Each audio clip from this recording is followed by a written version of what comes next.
Oh, it's your boy Ryan, Northwest Sports Fanatics, back at you with a new video. Today is Saturday, October 28th, 2023, with your boy Ryan and the Northwest Sports Fanatics. Make sure you guys subscribe to the channel. Smash that like button either now or on your way out. Donate to your boy if you can. Cash App $ ORIONNWSF or the YouTube Super Chat right here. We got the game of the week. Number 8, Oregon Ducks versus the number 13 Utah Utes. We have Kansas and Oklahoma on Fox right now. It's only the third quarter with a minute 55 left, so I don't know what the hell was going on with this particular matchup with the clock running so slow. This game is supposed to be like a minute 55 in the fourth quarter, not a minute 55 in the third quarter, but luckily they are going to go away from this game that no one gives a shit about unless you're an Oklahoma or Kansas fan. So in about 5 minutes, they are going to actually take the broadcast away, and they'll probably move this game to like ESPN2 or ESPN3 or ESPN to Ocho. I don't really give a shit where they move it to, but I want to be able to watch this particular matchup, or maybe they'll move it to Fox Sports 1, whatever. Wherever they need to move this game to, that's fine. But the Ducks is going to start here in about 4 minutes, and I'm definitely excited. Nerves are high. We already know that this game could be a game that the Ducks lose, but I feel pretty confident that we can get this dub. Now, with Cameron Rising, if he was actually playing throughout the whole season, obviously we know that Utah would probably have a higher ranking similar to the Ducks, at this point, but they still have a capable team with a good, obviously run defense. They can run the ball. They can play defense. They're very capable of winning this game, and Utah typically doesn't lose at home. They win, I would say, probably 90% of the time at home, kind of like the Oregon Ducks. I knew and predicted that we would lose to Washington by 3. I figured that we would lose like 37-34. We lost like 36-33. So I was pretty close on that one. But for the rest of the schedule, I honestly feel that we can run the table the rest of the way. I think we can beat Utah. I think we can beat USC and Autzen. The only game that really worries me is Oregon State at the end of the year. Believe it or not, I think that's the trap game for Oregon. So even if we beat Utah and we beat USC, we got to make sure that we beat Oregon State at the end of the year in the Civil War. That's the one that makes me the most nervous. I feel that the Beavers are very underrated, and we'll have to take care of business here at Utah first. Let's go, baby.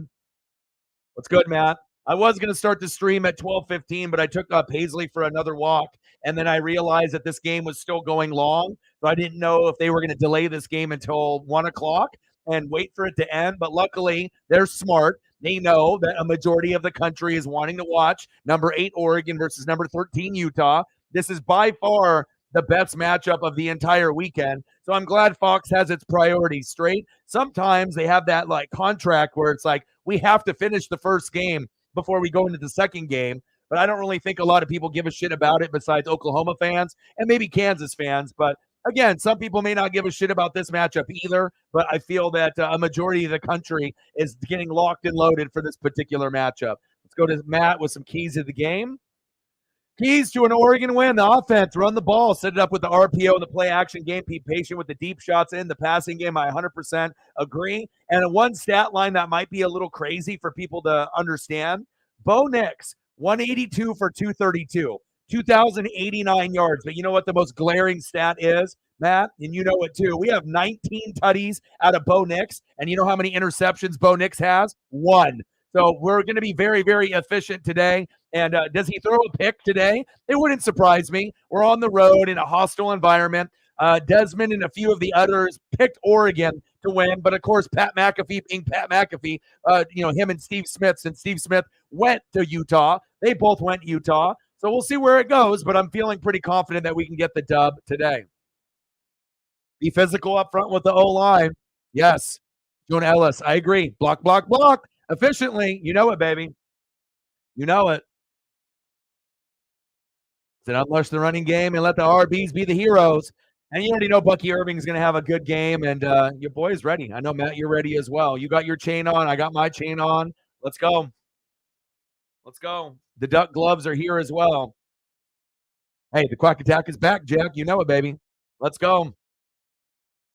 Keep me posted on the All Blacks. I saw you, mentioning that, so hopefully they end up getting the championship. Good luck with that. Daniel Barry in the building. What's good? How are you? And Sarah right now is in Indy. I believe, or Chicago. Where is she at? She is. Let me take a look at the schedule here. She's in Indianapolis for the Saints and Colts.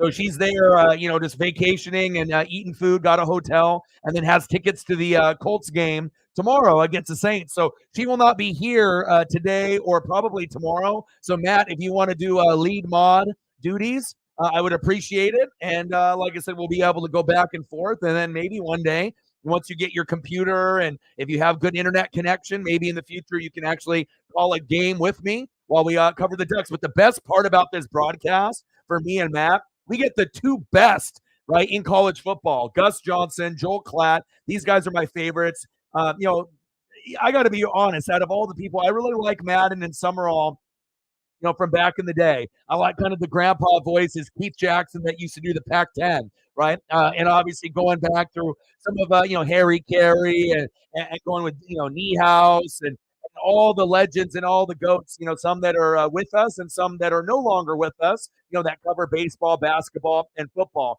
But as far as the best in college football for broadcasting, hands down is Gus Johnson and Joel Klatt. So I'm really happy that they decided to have them. And College Game Day obviously is in Utah. So this is the game of the week, and I'm ready to go.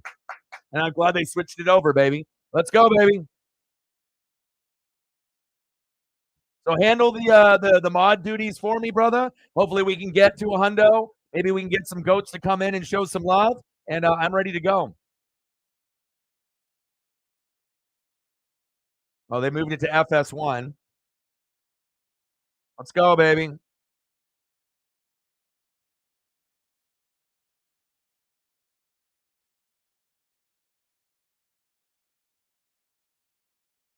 Utah's won 2 straight. They were the Pac-12 champs last couple years, but with Cameron Rising, being injured, it sounds like he's going to come back next year, but you never can count out a team like Utah that has a good head coach. They're very disciplined. They run the ball effectively, and they play good defense. And that's one thing that we typically don't see in the Pac-12 is good defense game in and game out. Washington looks like the best team, in the Pac-12, but who's the second best team? Is it Oregon? Is it USC? Is it Oregon State? Is it Utah? We're going to find out today. Let's go, baby. All right, hold up here. There we go. All right, hold up. Hold up.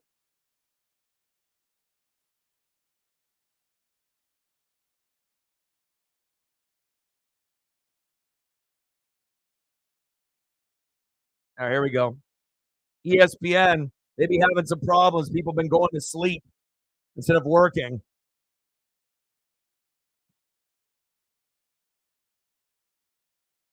Flag on the play.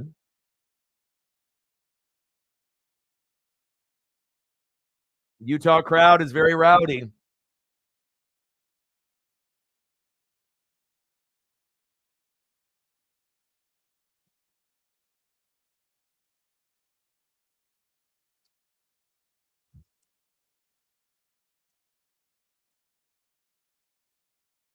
So you're going to handle the duties for me, Matt? Nice catch. Need you to make sure you're typing those things in the chat. We need to make sure we get the likes up, the subs up, the donos. Cole in the building. What's good? And I know you want to be typing in the chat and whatnot, but if you're going to be typing there, you got to take care of me as well. Second down and 6. Let's go. Come on, Bo. There we go. First down, Ducks. Move the chains. But I feel good about this matchup. I definitely think we can win this matchup, and we can run the table the rest of the way. I really feel that there is an opportunity. Now, Utah will be tough. USC will be tough. Oregon State will be tough. But other than that, I mean, the toughest game is already out of the way, and that was the Huskies. So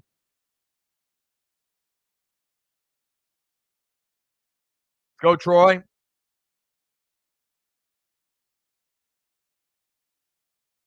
How's it going, Cole? What's good?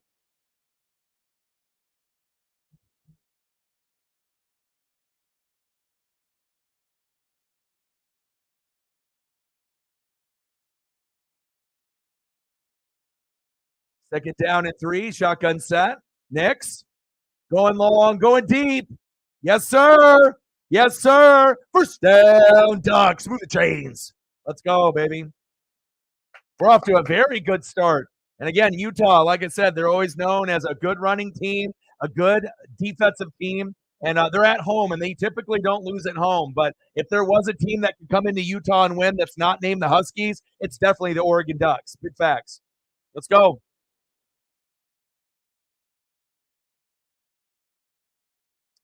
Get a tutty right out of the gates, baby. Shotgun set. Oh, flag on the play. Looks like it might have been a false start. All right, no problem.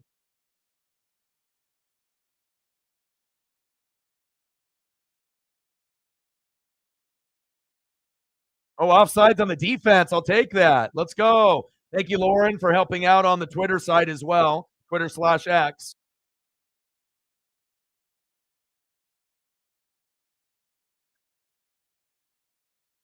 And I am live on Twitter/X as well. So if people can like and retweet that as well, if you have Twitter X, I'd appreciate it. Matt, did you hear what I said about the mod? About, the donos and the likes and the subs? There we go. Touchdown, Ducks, or almost. Are you gonna help with that? I know you're like commenting like 50 things at once, but I need somebody to take over for Sarah. She's not going to be here for 2 days. Are you going to take care of it for me or no? Okay. Well, I need you to do the lead mod status. Touchdown, Ducks. If you can't do it, then you can't do it. I need people that are reliable. And if you can't be reliable, then I can find somebody else.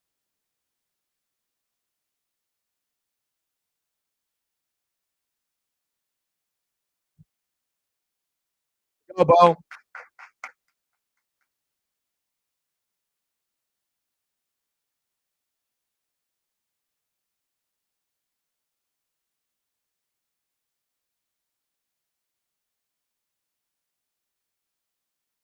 All right, come on, Camden. Fantastic start for the Ducks, to quiet that crowd up. Extra point is up, and it's good. Let's go, baby. Go Ducks. Right out of the gates. Exactly what we needed.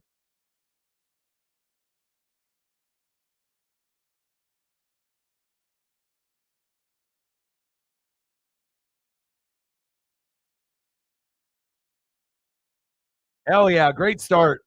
Let's go. Good stuff, baby.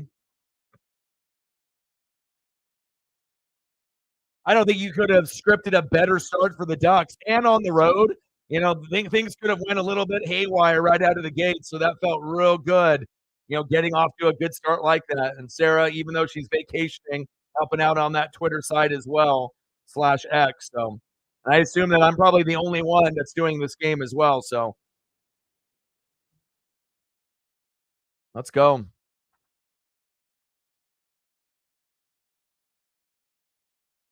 See what Utah has in store for us. Hopefully our defense can hold up. Weather is nice here in Oregon. Sunny skies, super cold this morning. Frost on the grass. Me and Paisley got out there. It's only 49. I think it was like 30 this morning. So definitely had to bundle up, but I was wearing the Green Apple hoodie, the Green Apple sweats. I was out there mobbing around, and like I said, we just got back from another walk, and we'll do another one after this game over, a victory lap. Let's go.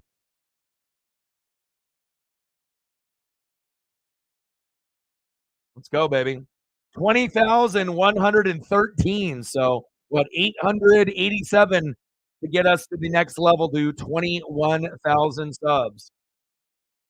And then tomorrow, what we have on the slate, we got Patriots, Dolphins, Jets, Giants, Jags, Steelers, Falcons, Titans, Texans, Panthers, Rams, Cowboys, trap game for the Cowboys, Vikings, Packers, Saints, Colts, trap game for the Saints, Eagles, Commanders, trap game for the Eagles, Browns, Seahawks, trap game for the Seahawks, Ravens, Cardinals, Chiefs, Broncos, trap game for the Chiefs, Bengals, Niners, trap game for the Niners, and Bengals, Chargers on Monday night and Sunday night. And then Monday night is Raiders and Lions.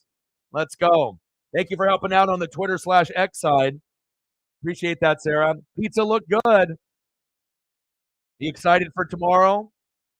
Saints and the Colts?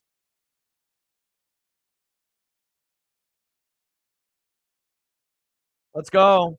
Fantastic start. Not 35th career rushing touchdown for Bo Nix. Number one, baby. Only one interception for Bo Nix this season, which is pretty wild.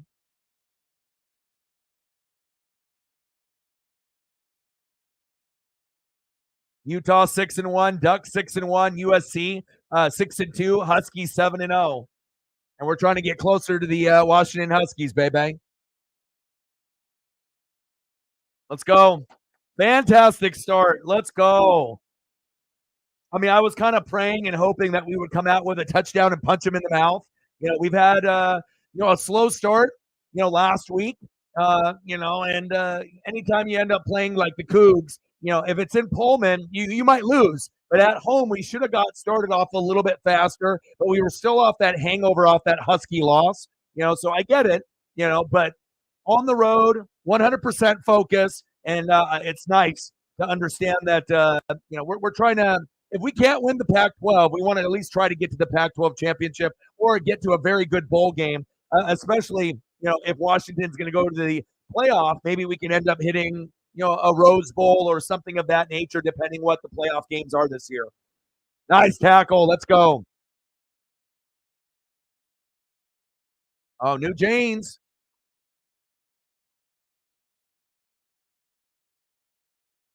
Let's go. Let's go, baby. Jaquindon Jackson, we got to stop him. And like I said, I've watched every pretty much Utah game this season, so I know what they're about. And like I said, traditionally, they're going to be very, very good. And once they get, Cameron Rising back next year, it wouldn't surprise me if they're right there in the running, to do big things again.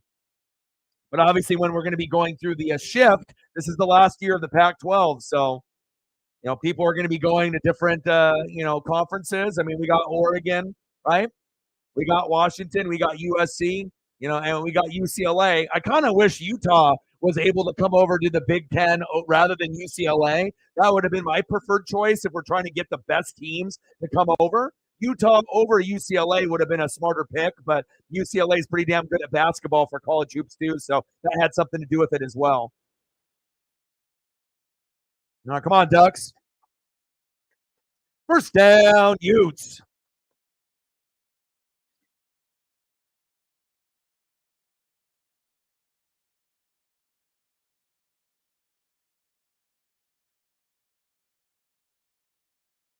I'll be watching some more games later on today as well. I'll be peeping Oregon State later on today and a few of the other matchups in the Pac-12. 7-0 Ducks. Let's go. First down and 10. Got Gus Johnson and Joel Klatt on the mic. Incomplete. Let's go.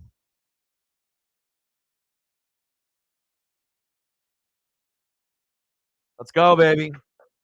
Big, big game. And even though I've been a Duck fan since the 80s, I knew we were going to lose to the Huskies. I just didn't understand or really comprehend, Dan Lanning's method of trying to be like Chip Kelly. I would have rather had Bo Nix lose it for us, throwing bad picks or playing shitty, rather than actually having a chance to win and Dan Lanning being an idiot and not going for field goals and going for it on fourth down. But I'd rather have a blemish on Dan Lanning than Bo Nix, honestly. So I guess it doesn't really surprise me that he was the idiot that cost us that game. But, I figured we would lose that. But, I would have rather lost that game by 10 points or more rather than losing by 3, knowing that we could have won by 3 if we would have went for it on, those field goals instead of going for it on fourth down 2 times, one time with like a minute left in the second quarter and then early in the third quarter. But so far, so good. Last week we started off really slow against the Cougars, in Autzen, and we came out right out of the gates, punch fucking Utah right in the mouth, silence the crowd, and we're up 7-0. Let's go. Third down and 2. Shotgun set. Hit him. Yeah, baby. Let's go. Bassa making big plays for the Ducks this season. Yes, sir. Yes, sir.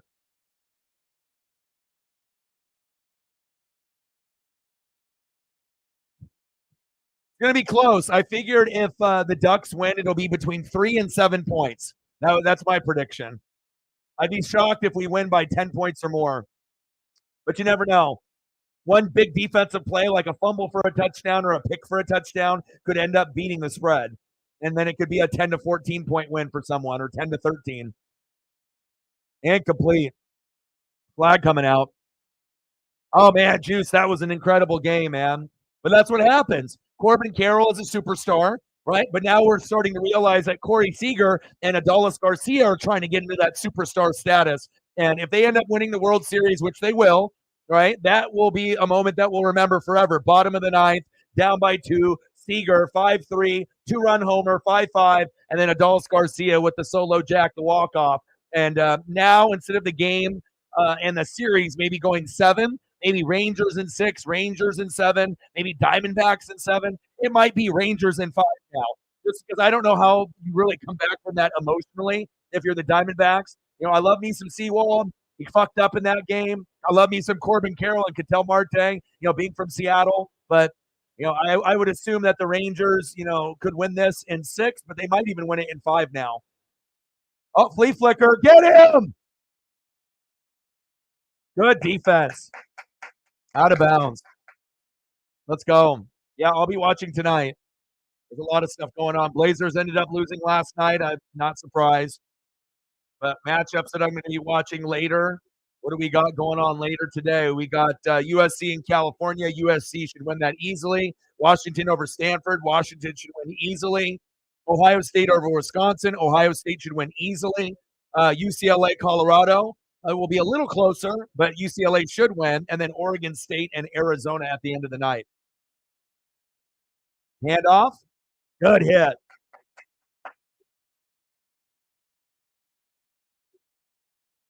Lay down, Paisley. Daddy's got to work. But you go lay down. Go lay down.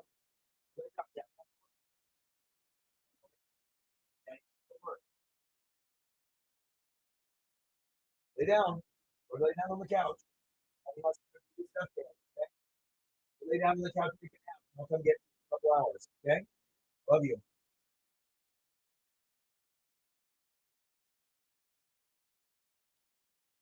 There you go. Paisley wanted to say hello, get some kisses. Yeah, Montgomery is pitching tonight, but it shows you if you watch the World Series, Judah. You know, it doesn't matter how good the pitchers are. The hitters are typically going to take over in the World Series. I mean, you can have a guy that, you know, has a 15-3 record, you know, fucking 300 strikeouts, ERA 1.99. You go into the World Series and get fucking rocked for like 4 runs in the first couple innings. It just, you know, there's not going to be a lights out pitcher, you know, like a Nolan Ryan or a Sandy Koufax that's in this World Series. I mean, the pitchers are going to get roughed up, especially with Seager, Adolis Garcia, and Corbin Carroll. I mean, you're going to get runs. There we go. Good defense. Turnover on downs, baby.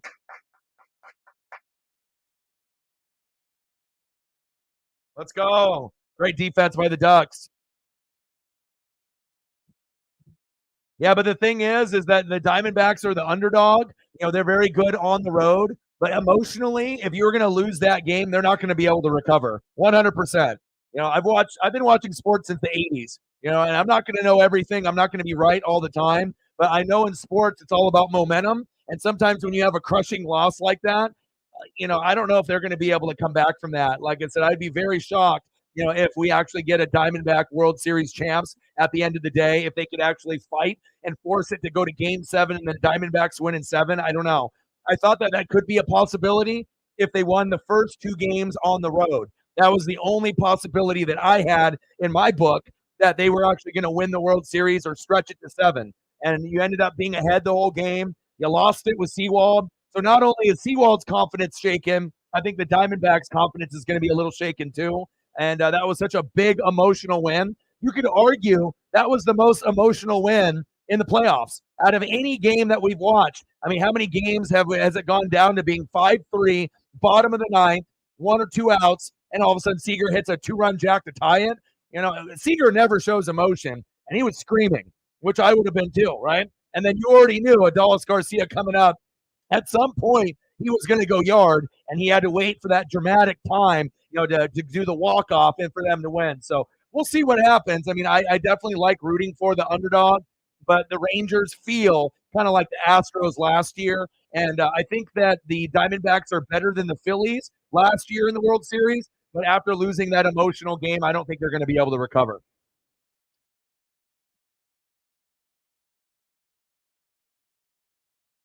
We take a look at some of the other scores that we got going on here as well. All right, Kansas 32, Oklahoma 27, upset alert. Florida 7, Georgia 0, upset alert, but that's still early. Texas 7, BYU 0. Notre Dame 7, Pitt 0. Louisville 7, Duke 0.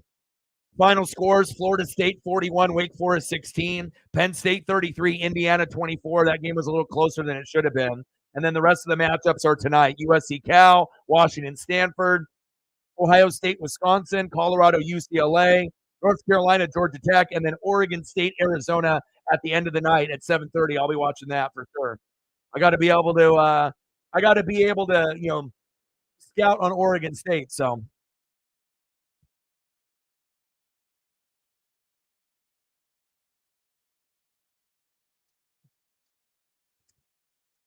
let's go, baby. First down and 10, 7-0 Ducks. Bo Nix. Come on, Bucky. Good tackle.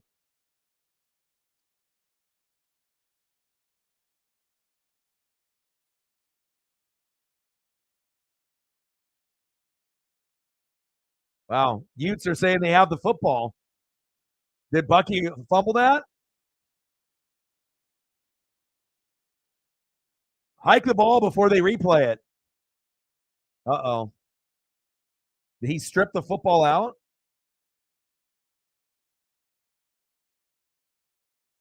Wow, we just lost the football there.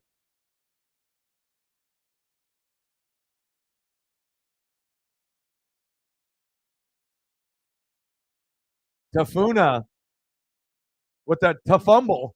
Well, it looks like we just lost the football there. And Bucky Irving never fumbles, but again, if you got a big Samoan or Polynesian, Hawaiian player, and you get blasted by a Haloti Ngata clone, sometimes you're going to fumble the football. That one might be. That one looks like a turnover.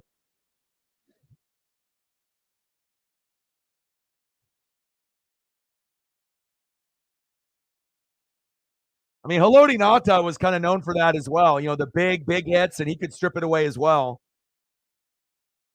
Damn, Bucky. First down, Utes.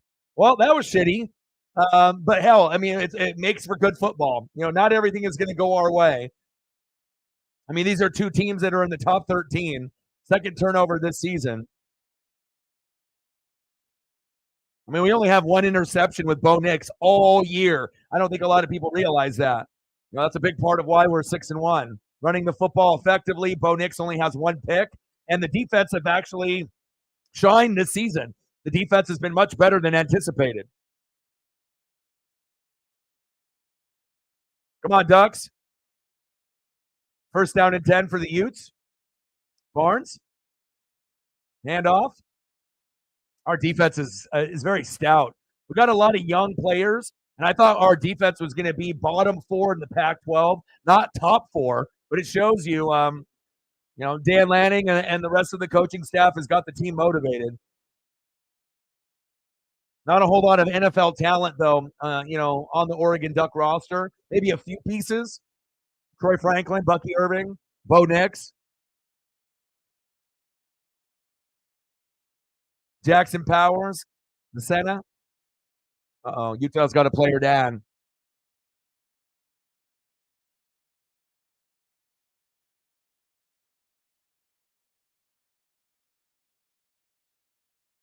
Yeah.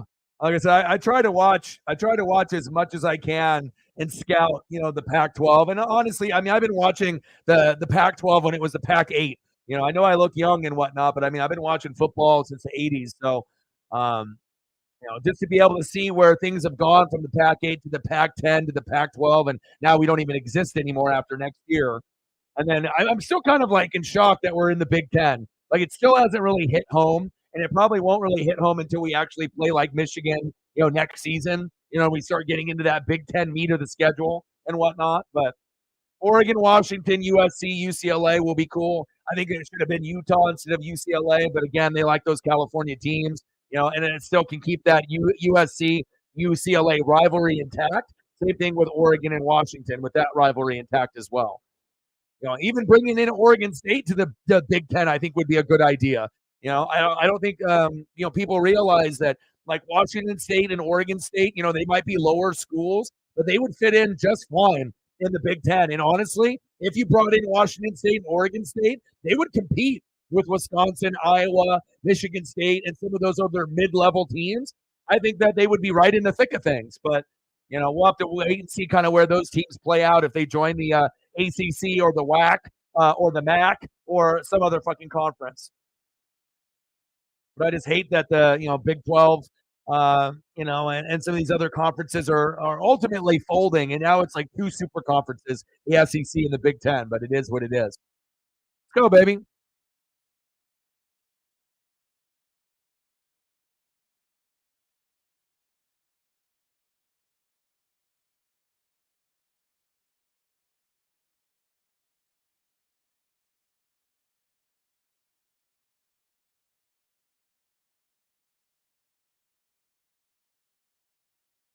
The Big 12, yeah.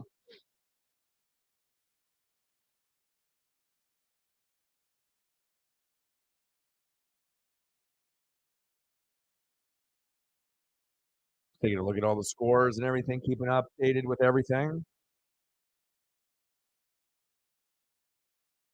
Oh, yeah, and eventually, you're going to have 16 teams in every conference. I mean, eventually that's what it's going to come down to.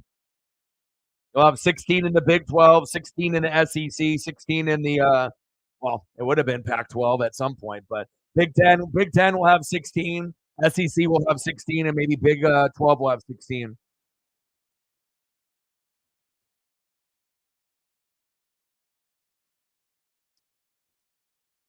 Gus and Joel Klatt. Love them. My favorites. UCF and Houston and West Virginia. Pat McAfee's alma mater.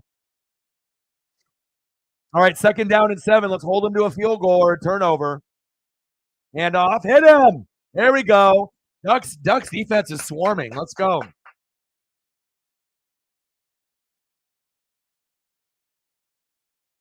And hopefully we can get some goats to come in here to show some love. And hopefully we can end up getting to the goal or at least half of the goal today.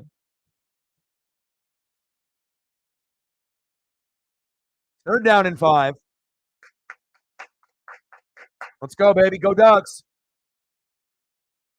But it's kind of neat to be able to see, when I first started watching the Ducks, they would win literally one game a year, and to be able to see, that, and then Mike Bellotti, and then go to Chip Kelly, and to see where Oregon football is at, and being the trendsetters in fashion with the helmets and the jerseys and the cleats and the pants, and actually being a recognized team, across the country. It's pretty cool. 1st down and 10, Utes.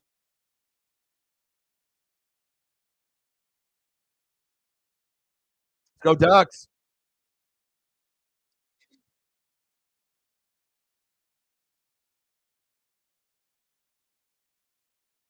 Yeah, a lot of players for Utah out for the year.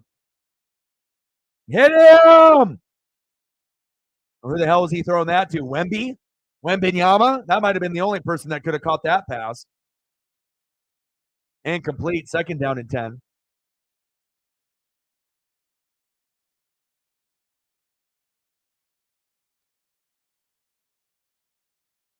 Yeah, Colorado should have just stayed in the Big 12.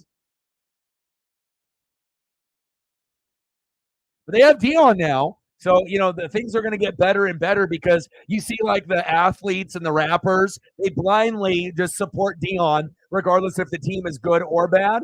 So, good defense. So what that means eventually with the actors and the actresses and the athletes and the rappers and the hip hop moguls, they're going to be rocking the Colorado gear regardless if they're winning, 10 games or if they win 7. But ultimately, it's going to bring more eyes to college football. The recruits are going to come. And I'll tell you what, after Shedeur Sanders goes to the NFL this year or next year, they're going to need another quarterback. Because if you don't have a good quarterback for Deion, you're fucked. So I think most people understand that as well. Got to replace Travis Hunter, too. 3rd down and 13. Get him. Blitz. Hit him. Yeah.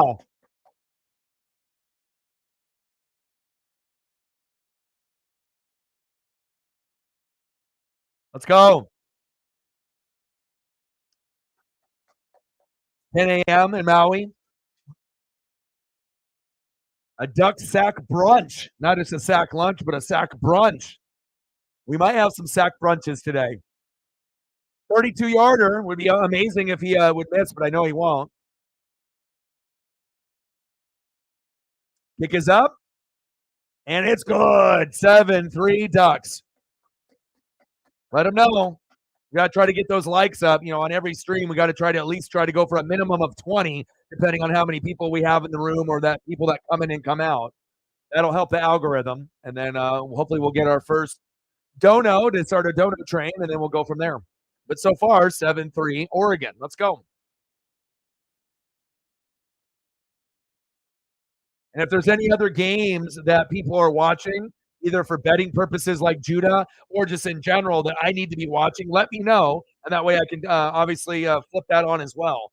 I'm actually going to take a peek right now to see if there's anything that would be like worth my time watching at the same time. We got Kansas, Oklahoma, but I don't really care too much about that. Florida, Georgia, that one kind of interests me a little bit. Maybe I'll throw that one on. I know Florida isn't really the same team as they were in the past, but as long as my stream doesn't get slowed down, based off the amount of streams that I'm watching at the same damn time, I think we'll be fine. Oh, Tyson Fury boxing. Nagano. There's all kinds of shit going on today. And I haven't watched too much of Georgia this year, just a little. I do know that Alabama and Georgia aren't as good as they were. All right.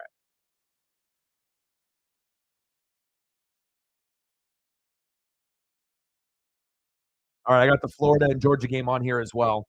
I got to be able to multitask. I can't just watch one game if I can watch 2 or 3 or 4. So, but I'll know when things are getting fucked up because obviously if the stream starts lagging or if the bottom of the ticker starts going slower than normal, then I'm going to have to turn this other game off. But I like to be able to watch ETN.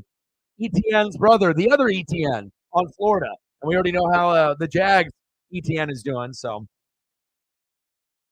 Travis and Trevor ETN. So I got that one on lock right now, too. Maybe I said if Texas was playing a better opponent, I would probably flip to that one. But a big part of me watching Tampa and rooting for Tampa is Florida Gator football, too. And they started off a loss 0-1 against Utah, and they've been rifling off quite a few wins. They're 5-1 since that opening loss, so good for them. Ohio State, Wisconsin, yeah, I'll be watching that. I already know Ohio State's going to beat the brakes off of Wisconsin. That one won't be close. Ohio State will win by 14 minimum.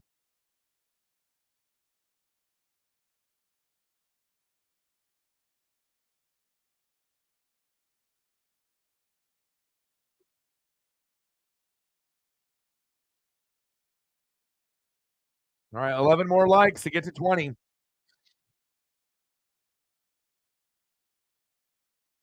Gus Johnson, he's the man.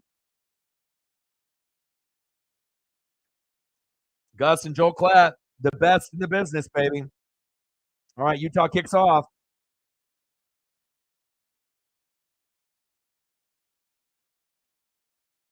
That's crazy. We've only turned the ball over twice all year. This is college football. Twice? One interception and this one fumble by Bucky Irving because he ran into a fucking Haloti Ngata. And then they ended up fucking ripping the ball out. That's pretty amazing. That's why the Ducks are 6-1. Now, if we had more turnovers, then we probably would be, 4-2, something like that. But 4-3, 5-2. Let's go Ducks. Next with the keeper, short game. Love the Gator uniforms too, with that blue and those orange helmets. It's like who would have thought that blue and orange would go together so well? But I mean, the Gators pull it off, and it looks awesome. All right, come on, Ducks. 7-3 Oregon. Let's go.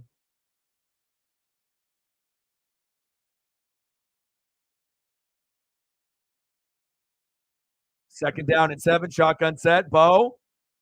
Go, baby, go. Tez Johnson, first down, Ducks. Move the chains. Let's go.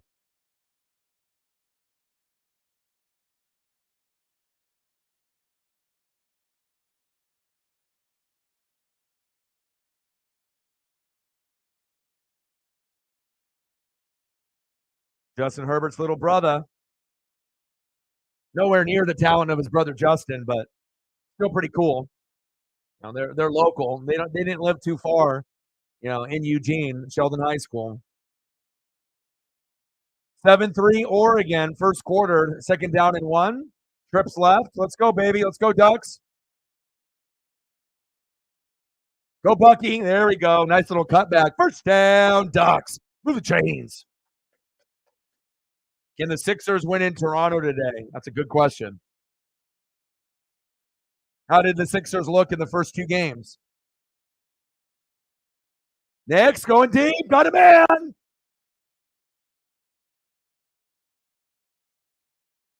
Damn, that was close. I'm the Kansas City Chiefs. I'd be looking at Troy Franklin in the draft. Rasheed Rice on one side, Troy Franklin on the other. You can get rid of Sky Moore and Kadarius Toney and fucking Noah Gray and Justin Watson. I mean, obviously you're not going to get rid of all these guys, but I mean, if you can just have Mahomes and Kelsey, Pacheco, McKinnon, and then actually have reliable wide receivers, you know, McCole Hardman, and then obviously have Rasheed Rice and maybe get a Troy Franklin, that could be huge for the Chiefs.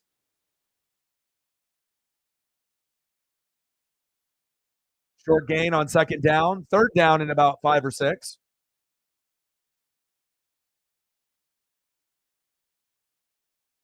I feel that if Oregon's going to win this game, it'll be somewhere between 3 and 7 points.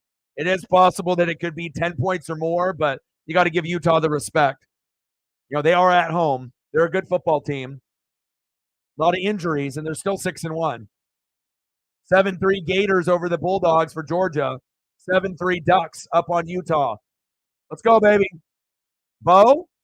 Bo knows. Bo knows. First down, Ducks.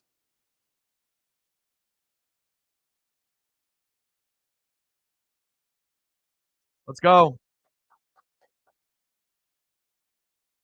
Ricardo, you know I am, bro. No days off. I can't even tell you the last time. In the last 3 months, I think I've taken 1 day off, and that's when I went to go see Oregon and Colorado and Autzen. No one works harder, bro. Reaction videos, live streams, baseball, basketball, football, NASCAR, hockey, AEW, WWE, boxing, MMA. I do it all. No one else can match me. Second down and 5. Shotgun set for Knicks. Let's go, baby. Let's punch this in.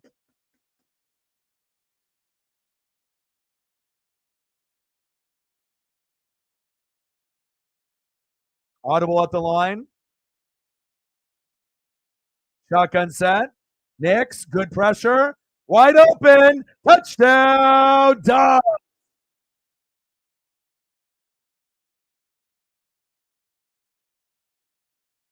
Oh, baby. You know we're winning. Like I said, we're the second best team in the Pac-12. Huskies are number 1. We only lost by 3. We're number 2. We're better than USC. Okay?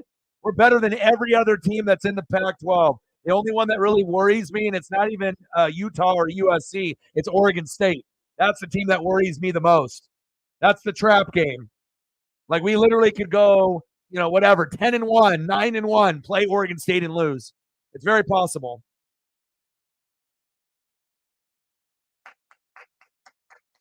And we don't even have Noah Whittington, our RB2. He's out for the year. So Jordan James is our RB3, filling in for Noah Whittington, our RB2, and he's still good enough to hold down the job as the RB2. We got really good depth in our running back room. Big facts. Jordan James, you know it, baby. Extra point is up, and it's good. Pat McAfee's an idiot. He's like, I'm going to go for Utah. Nice try, bud. And I love Pat McAfee. But don't be going against the Ducks. Be smart, bro. Don't try to just cater to the fans because you're on game day and you want them to like you and watch your show. Be real. You knew Oregon was going to win. But again, that's what happens when you're on TV. You try to be able to cater to the fan base on ESPN game day. So that way they don't boo you or not watch your show or not watch you when you're on SmackDown or watch you on game day or watch you on fucking your program on ESPN. Come on, Pat McAfee, be better. There's no way in hell Oregon was losing this game. I mean, if we barely lost to the Huskies and they might end up getting the Heisman with Michael Penix Jr. and going to the playoff, and we lost by 3 when we could have won by 3, if we just played smart football, I mean, we're not that far behind. We have athletes out there. Now, are we good enough to, win a championship? Fuck no. It's Washington? I don't think so. But you never know. Washington's better than us. And, honestly, if Washington could win it all, I'd be rooting for them. I'll be definitely rooting for whatever Pac-12 team can get there. And if that's the Huskies and they go to the playoff and play against like a Bama or, an Oklahoma or a Georgia and they win, I'm going to be excited. Michael Penix Jr. is my favorite quarterback in college football. And I even got Bo Nix on the team. So.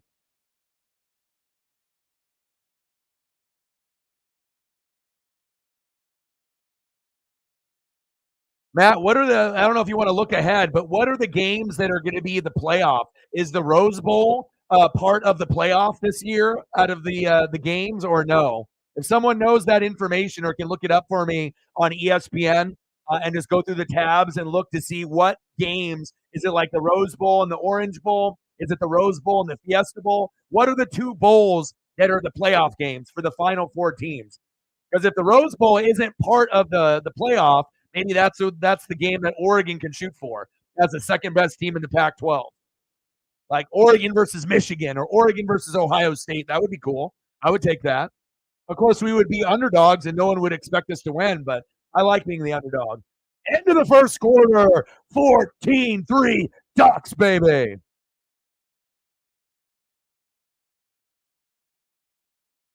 Let's go. That's what I'm talking about. And I already knew we were going to start off slow with that emotional loss to the Huskies against the Cougs. But, even though we're on the road, we're focused. We already got past that emotional loss, past the Huskies, took care of business, even though we started really slow in that first half at Autzen versus the Cougs with the throwbacks, from 94. And now we're all business the rest of the way. Beat Utah's ass, beat USC's ass at home, play Oregon State, and hope we win. That's really going to be the game that's going to determine how Oregon's season's going to play out. I know we're going to beat USC. We're going to win tonight, but that sleeper game that no one is talking about besides me is going to be that against the Beavers at the end of the year. The Beavers had our number the last couple of years. Martinez is a good running back. They got Ukulele to transfer from Clemson. This is the first time that the Beavers have actually had a solid quarterback, maybe since Jonathan Smith, when they had Jonathan Smith going against Joey Harrington in the Ducks back in the early 2000s, and their wide receivers were TJ Houshmandzadeh and Chad Ochocinco, Chad Johnson. So I'm definitely looking forward to the Civil War. I might actually go to that game. I went to go see Oregon versus Colorado, which was awesome to see Dion, but I didn't get a chance to see Travis Hunter since Colorado State was cheap and injured him. We beat their ass. It was a great experience. Definitely trying to go to USC and Oregon, and if I can't go to that matchup, maybe the Civil War. Bassa is actually pretty good. Bassa, 2 S's.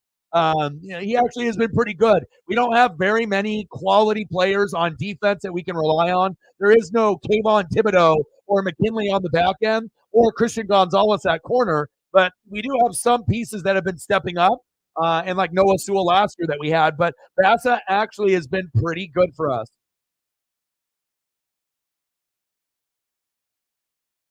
Well, I don't. I mean, and plus I watch every Oregon State Beaver game. And if you've been watching, I've been a fan since the 80s. So I've watched every single year. And I already knew that the Beavers were on the up and up. They just needed to get a little bit more recruiting. And once the recruiting started to come in, players started to believe. And honestly, in the last couple of years, they've had the Ducks number. So even when we've had a pretty good team, like you cannot take that team for granted. And for me to say that the Beavers are more of a threat than Utah or USC, That's saying something. It's sometimes we have these trap games, right? Like in the NFL, where you think you're going to win and then you don't. Like when the Browns played the Niners, the Browns won, right? When the Jets played the Eagles, the Jets won. Sometimes you can't predict injuries, but lots of trap games in the NFL tomorrow. I'm looking at the schedule and I see quite a few. Rams, Cowboys, trap game for the Cowboys, right? Commanders, Eagles, trap game for the Eagles. Could go either way. Seahawks, Browns, trap game for the Seahawks. Chiefs, Broncos, trap game for the Chiefs. For whatever reason, they don't play against Broncos very well, right? Bengals, Niners, trap game for the Niners. The Niners have lost 2 in a row after winning 15 in a fucking row, right? So you never know in football. And like I said, you got to be able to bring it every single week. Dog catcher in the building. What's good? It's been a minute. How are you? Go, baby. But for us to come out there, with a bang and to be able to, punch him in the mouth, punch him in the eye, get a nice little uppercut in there, right? And, get that 7-0 lead, that's huge. Because if that didn't happen, we wouldn't be sitting 14-3 right now, 100%. Beautiful scenery with the mountains there. I've never been to Utah, but I definitely would visit. I would love to be able to actually go to this matchup in the future, like Oregon, Utah, and go to Utah.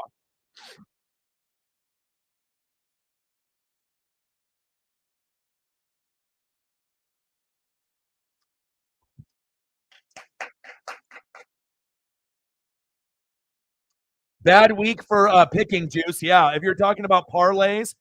Oh, intercepted, baby. Let's go. Go Ducks.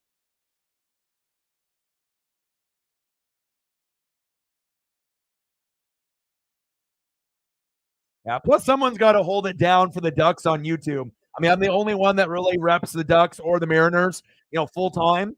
So we got to make sure we get that done. I'll be doing some Blazer coverage as well, but the Blazers are dog shit. And, we'll do lots of NFL on top of that as well. Why'd you stop on your route, Utah? Yeah, but especially if you're betting, be extra careful, on the wire and on the parlays this week because, if this was a week where you might need to pass on some of the games, I would highly recommend it. There is going to be some upsets tomorrow. Big facts. Like one clear team looks like they're better, but regardless if they're home or away, I mean, this is probably the most trap games in the NFL this week, maybe all season. There's probably about 5 games that could literally go either way. So, you been to Utah, Juice? I never been. We know they got a lot of Mormons out there and whatnot, but I mean, I got my boy Josh on the channel that lives there, and he does like the oil and whatnot. And he makes mad money, working the oil rigs and whatnot. Cold weather, lots of snow, but snow doesn't bother me. Screen pass, good block. Let's go. First down, Ducks.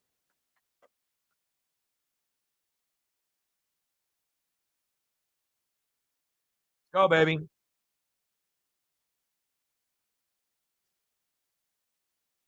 Yeah.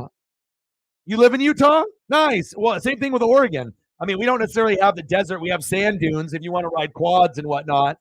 Forests, mountains, lakes, rivers. I'm only like literally like Oregon is the best place to live in the country. Like some people want to talk shit about Portland when they see like the bums and the homeless and like Antifa and bullshit on the news, like on Fox News. But if you really think about it, that's like every state is going to have a sketch area. Every state is going to have a hood or like a sketch area, which would be Portland and Gresham. But if you like live in the burbs, like I'm not too far from Nike headquarters and whatnot, but like it's an hour and a half away to get to the beach, to go to the Pacific Ocean, right? Maybe an hour and a half to 3 hours away in any direction to go camping. If I want to go to the Moda, 30 minutes away. If I want to go to a beaver or duck game, hour and a half away. Like you're literally only about an hour to 2 hours away in any direction of having fun. Big facts. You want to go snowboarding or skiing or go up to the mountain with your boys, have a party, not far away. Hit that edge. And I think that's why I really love, watching programs like Life Below Zero, like on Nat Geo and Discovery and History. Because like whenever I can see those people that are self-sufficient and they're out there in the fucking wilderness, in the snow with their dogs, fucking hunting, getting the firewood. I love that shit. It's good for my mental health. I love seeing how people can grind it out. Like if you're a hard worker, I'm going to respect the hell out of you in whatever you do. You got dreams and goals, I'm going to root for you to do your thing. Play action fake. Next. Touchdown, Ducks. Let's go. Troy fucking Franklin.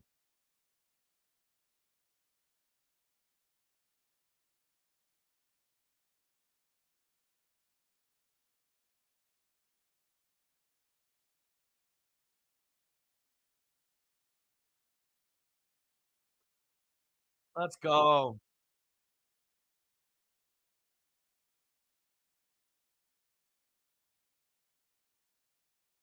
Man, we are clicking.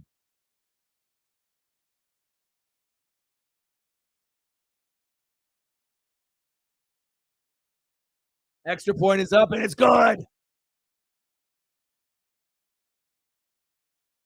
Let's go, baby. Beating that ass. Fuck yeah. Sorry, Utah. Sorry, Pat McAfee. That's what happens when you cater to the crowd and you're not real. You try to just be able to make everybody happy that's in front of you. Sometimes you can't make everybody happy. You have to be real. And I feel that this move to ESPN has made him not as real as he was when he was independent. When he was independent, didn't have to worry about the companies paying him to say certain shit. You know, he was more real. Now even Pat McAfee has joined the dark side. Troy Franklin, play action, stop route for a passing TD, baby. You're going to Oregon? Hell yeah, Cable. Yeah, Crater Lake. If you want to go to Tillamook, go to the Tillamook Cheese Factory. They have Tillamook ice cream and cheese is big here in Oregon and Washington. You can get ice cream like made right in front of you, every flavor, and it's bomb. Like everyone buys it here in Oregon. So Tillamook Cheese Factory with the cheddar, the ice cream. You can go there. Crater Lake, Cannon Beach. You can end up going to Lincoln City. I would recommend if you go to Lincoln City.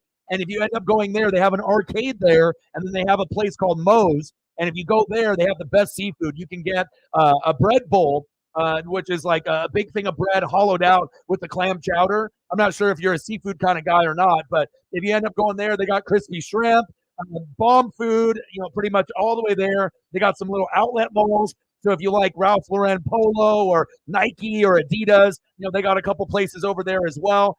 If you like animals, I would recommend going to Newport. Newport has a coastal aquarium, one of the best spots in Oregon to go. And you can go in there. It doesn't cost too much money, 10 to 20 bucks. You go in there, all kinds of cool animals, sharks, big fish, all kinds of like marine life. So, I mean, this kind of depends on your mood and what you're trying to do. But if you go to Lincoln City, they got a really cool arcade there. And then they got Moe's, good views. It's clean, and it's almost like a suburb town, like a Beaverton, like kind of near me, but it's, you know, at the beach. Some towns are a little bit more worn down on the beach, and you can tell it's for like tourists. And some of the towns, like you can look at the hotels and motels, and they look, I don't want to say they look shitty, but they look a little bit worn down in some of the other cities. But if you go to Lincoln City, Newport, and some of those other ones that you mentioned, that's where I would recommend. But again, you know, Crater Lake, Tillamook, you know, you can go to some places, but, you know, Cannon Beach, Newport, Seaside, Lincoln City. I mean, like I said, I've lived here my whole life, so I know where to go, bro. Oh yeah, Silver Falls, big, yeah. Yes, and Cable, if you eat food like me, it's the freshest that you're going to get. They literally catch it the same day or the night before. You can't get any fresher than that. So when you end up getting the crispy shrimp, they'll give you this sweet and sour sauce with the chili sauce. It's like a chili sweet and sour sauce, like kind of like a Wendy's sweet and sour, but it's almost like kind of like a Chinese restaurant sweet and sour and a Wendy's with a little kick. And then you dip the crispy shrimp in there. Oh my God. Amazing, bro. Amazing. But they got the bread bowls, they got lobster, they got crab, they got, you know, if you like, you know, mussels and all the other things that are kind of like, you know, the side stuff. You know, usually I stick to clam chowder, bread bowl, crispy shrimp, maybe some lobster. But sometimes I'll go for like, you know, oyster and other stuff. I'm not going to order it, but if someone else orders it and says, "Hey, oh, you want one?" You know, I'll take one. You know, I'm not going to eat the whole thing, but I have my preferences. So. Yeah, it's an awesome place, man. Like I said, I've lived here my whole life, and I honestly think I could only live in Seattle, Eugene, and that's probably it. Those are probably the only other places that I could live, but I like living here. So, and it's only an hour and a half to 3 hours away depending on how far up and down the coastline you want to go to the beach, depending on where you're coming from. Hit him! Yeah! Yeah. If you follow me on Twitter or Instagram or X, you can message me, and then once you get kind of close to wherever you're at, I can tell you where to go.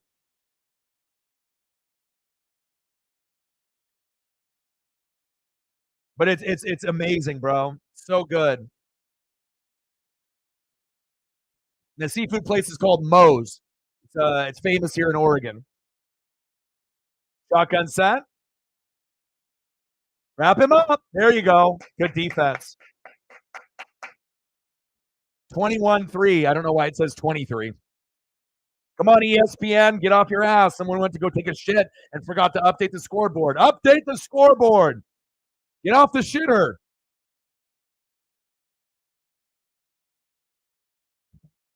Ducks defense, baby. That's been the biggest surprise for us Oregon Ducks this year. We knew Bo Nix was awesome. We knew Noah Whittington and James was good, as well as Bucky Irving. We knew Troy Franklin is a G. We knew the offensive line was going to be pretty good, but the defense has been the big surprise for us this season. It hit the ground, incomplete.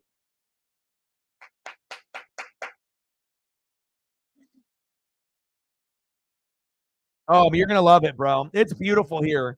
Like I said, I mean, Washington rains a little more. That's why, but essentially the scenery is identical. But I feel Oregon is better because it's not as many like cities. You'll be in like a suburb. You drive like a half hour, and then all of a sudden you're in like meadows. Then you go into forest. Maybe there's a lake nearby. Rivers. I mean, it's like you don't have to go too far from being like in the suburbs to actually go where you feel like you're in the wilderness, which is really cool. Get him! Yeah, it's 12 noon. You know what time it is? It's time for a sack brunch. Yum, yum, yum, yum, yum, yum. Let's go.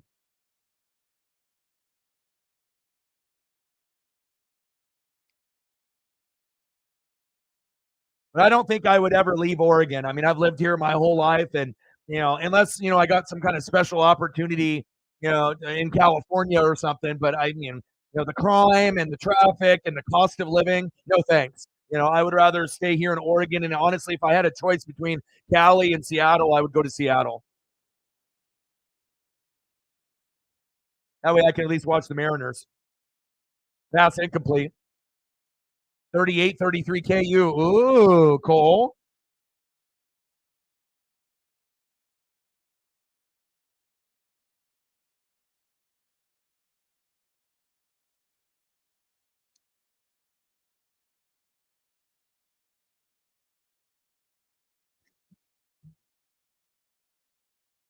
(21-3) Ducks. Let's go.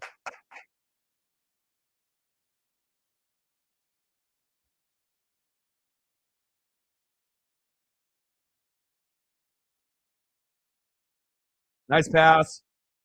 Hit him. There we go. Good defense. And like I said, if you're going to live in Oregon, just don't live in Portland and don't live in Gresham. You live anywhere else, you'll be happy. Now, they have like a retirement area called Bend. And if you go there, amazing. Like in the summertime, there's all kinds of craziness there. It's kind of the cost of living. It's usually for more like retired people and whatnot. But if you ever visit Bend, man, especially in summertime, you'll love it there.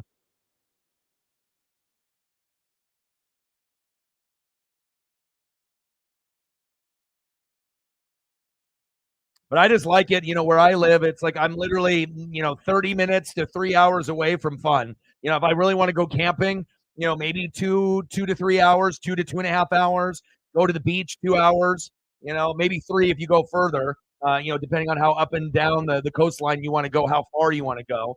But literally, if I want to go to Lincoln City, and that's like one of the closest spots to go to, you can get there in like an hour and 45 minutes. So you literally can wake up early, go to the coast with like your dog or your family or your friends. You can go walk up and down the beach, eat some great food, hit up the arcade, go buy a hoodie, go to the outlet mall, make sure you hang around and see some of the shops, walk on the beach, and do all that. And then you don't even have to get a hotel there. You can just literally drive back, and then you can drive back and sleep in your own bed all in the same day. most people don't have that luxury unless you live in the East Coast or the West Coast. So pretty cool.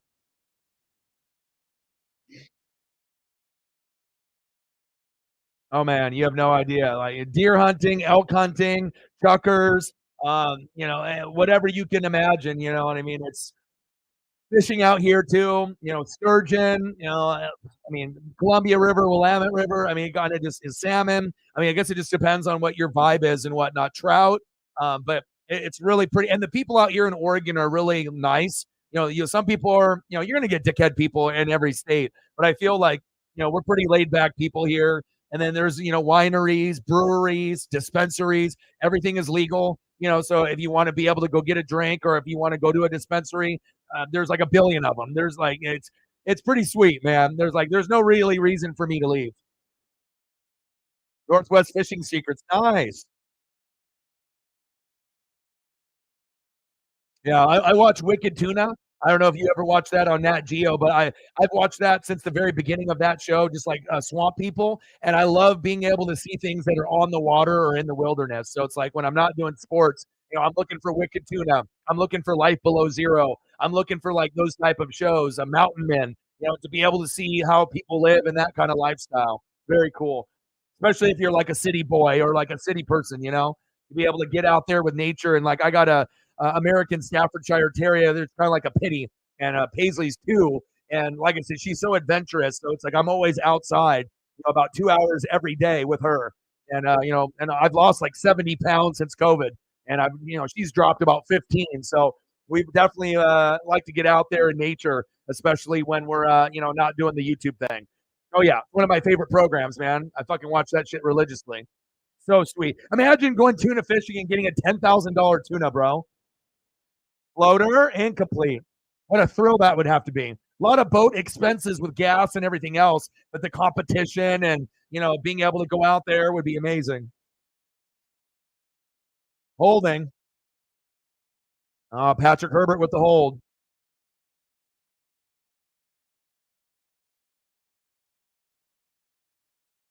Let's go, baby.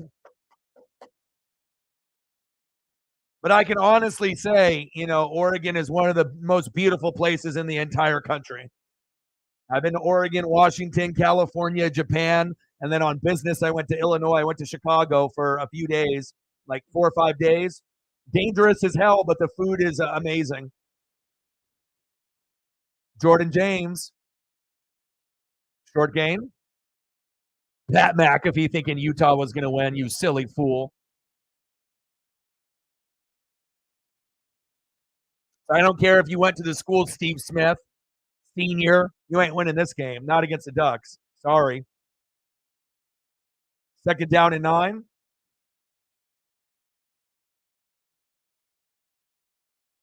Like you fans are going to leave at halftime. They'll be like, "This is what we paid $500 tickets to put up 3."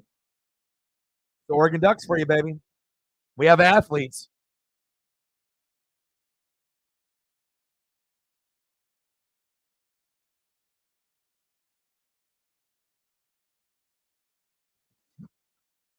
Yeah, but if I ever got rich, down the road, definitely getting a property on the beach, either like a rental, or something out there where like right on the coast, or like a cabin, that would be something that would be very easy to do out here. Cost some money, but I mean, like I said, the price of that type of lifestyle and freedom, you can't put a price on it. They can put a price on it, but your happiness, you can't put a price on that. 4th down.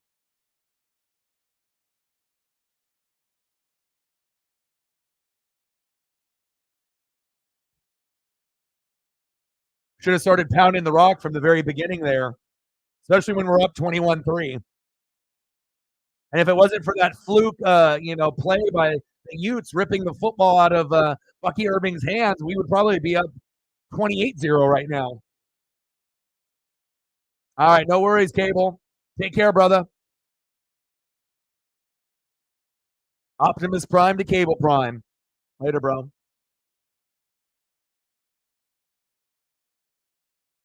right, I'm going to go check up on Paisley, wrap her up like a burrito. I'll be back here in just 1 second.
All right, I'm back. Wrapped her up like a burrito. Sunny outside, beautiful out here in Oregon today. Super cold when I went on a walk early this morning. It was like 30 degrees outside, frost all on the grass. I got gifted some Vapor Max, so I was able to break those in a little bit. Got some new slides gifted to me as well, which is nice for all the hard work that I've been grinding on. So Kansas wins. Nice. That's a big win. Let them know, Matt.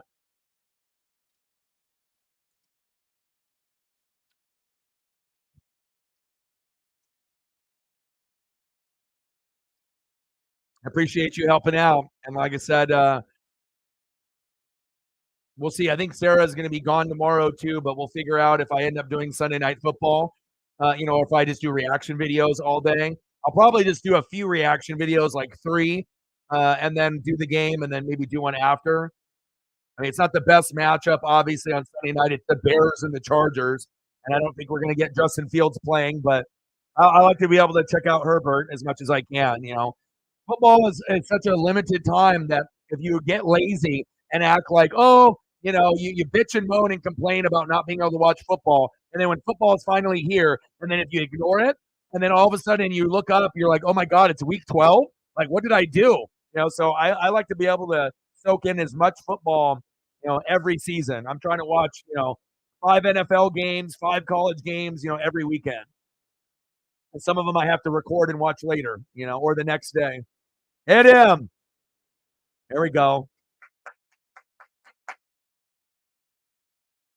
I figured we were going to win by 3 to 7 points, but hell, if we keep going like this, we might end up winning by 20.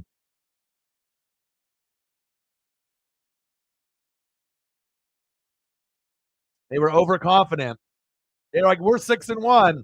Game day's here. Pat McAfee picked us to win. How's that going for you?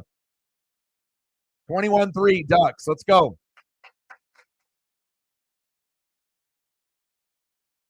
Hawks versus Browns. Trap game. The Browns literally have no offense. Deshaun Watson's been in and out of the lineup. They don't have Nick Chubb, and somehow they're 4-2. Same thing with the Steelers. They don't have an offense either.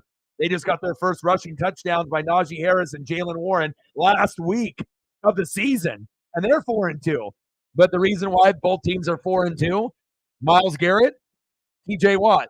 So if you got elite players on defense, it shows you can end up not being 2-4. You can flip it. You can be 4-2. Pretty amazing. Defense wins games and defense wins championships. But that Browns game against the Hawks is a trap game through and through. I could see that one going either way. Because if Geno doesn't have time, like he did against the Bengals, where he didn't have enough time on the road, they lost. They wanted to blame it all on Geno, but it was really the offensive line's fault because they couldn't block. Obviously T-Rex, Trey Hendrickson, and Sam Hubbard. So, and you think Myles Garrett, he'll probably end up getting a couple sack lunches. So we'll see what happens tomorrow. But I think it'll be good. I'll be watching tomorrow.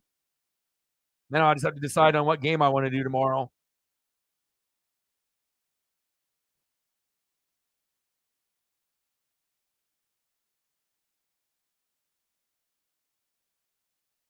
Unless I decided to do like Chiefs Broncos instead.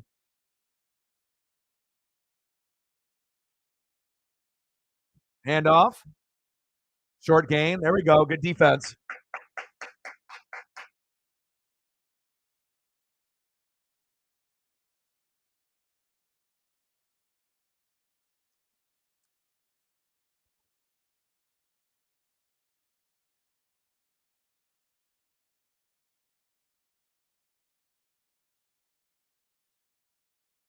Yeah, once we actually get SEC recruits, to come in to Oregon, then we'll start actually competing, with Michigan and Ohio State for the Big Ten. Like, it wouldn't surprise me if Washington or Oregon one day ends up winning the Big Ten. Even USC, if they can keep getting recruits, but they just never have any defense. Oregon and Washington have defense. They typically don't have as much. But, there will be a possibility down the road, USC, Washington, Oregon winning the Big Ten over Michigan and Ohio State. And you still got to give Michigan and Ohio State their kudos. It's their division, but at some point, the other teams from the Big Ten will catch up. and as well as the teams from the Pac-12 that are coming in will catch up. Texans, Panthers. I don't know if it's going to be a good game. Texans are going to win that game, but it'll be cool to see Bryce Young and C.J. Stroud go at it. Shotgun set, 3rd down and 8. Hit him! You're not going anywhere.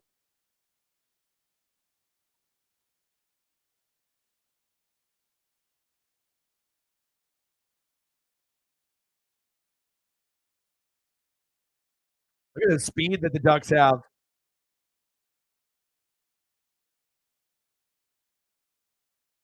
He's like, I better go down before I get clobbered. 33 came right at him. Orless is a threat. Yes.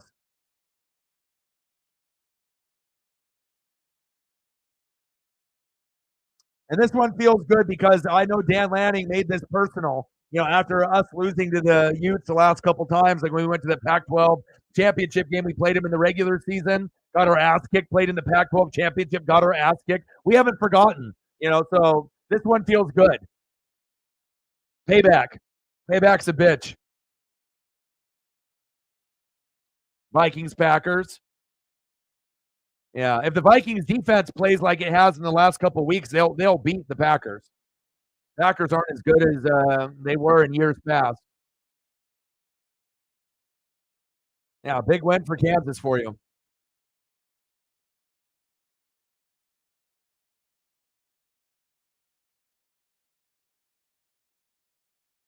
Let's go, baby.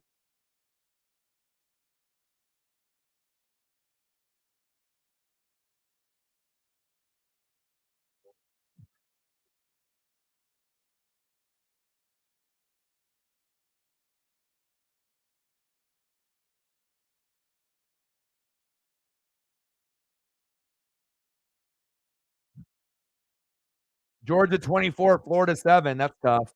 Texas 14, BYU 0. Notre Dame 14, Pitt 0. Louisville 14, Duke 0. Tulane 10, Rice 7. USC 17, Cal 7. Then everything else is a final. Kansas 38, Oklahoma 33. That's a big upset win. Good for Kansas. That was like their natty, like their bowl game. That was big. Florida State 41, Wake Forest 16. Penn State 33, Indiana 24. And then in 2 hours, we'll have Washington, Stanford. Washington with a blowout. Air Force in Colorado. Air Force in a blowout. Tennessee and Kentucky. We'll see where that one goes. Ohio State and Wisconsin at 4:30. That'll be a blowout.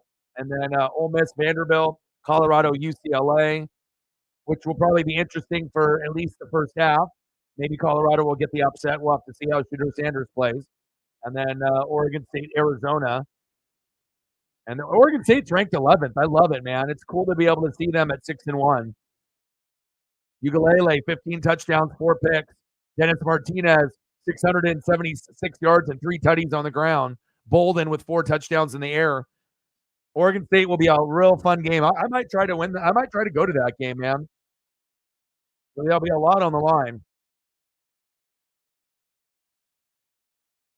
Jags, Steelers. I don't know. That's a toss-up. If the Jags play like they, if they play with purpose, they can win. But remember, it's going to be on the road, And if TJ Watt is hounding them, then maybe ETN doesn't get 2 touchdowns like he has the last 3 games. Maybe Trevor doesn't play as crisp, on the road in Pittsburgh. Now, if the Jags were at home, I would say, yeah, they're going to win. Jags on the road, it's 50-50. Are the Jags better than the Steelers? Yes. But if TJ Watt goes crazy, they could steal one. That's a trap game for the Jags, for sure.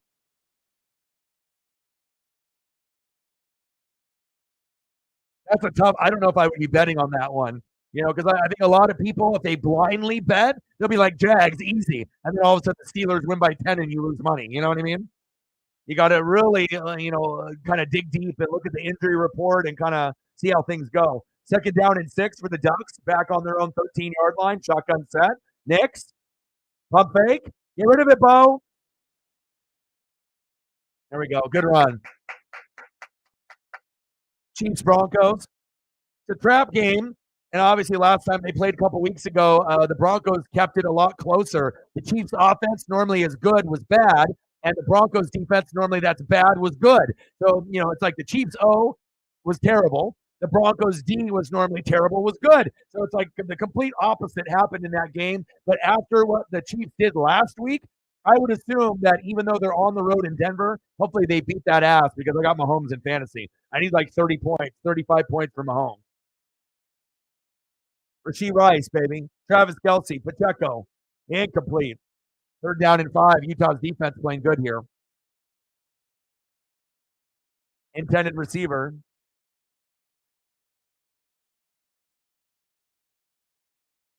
I think we should have been running the football a little more, but we are a complex offense, running and passing, but we have to be able to understand what situational football is about. And doing all these passing plays, the last 2 drives was a mistake. But we're still up 21-3. And look at that punt. Oh, my God. Monster punt.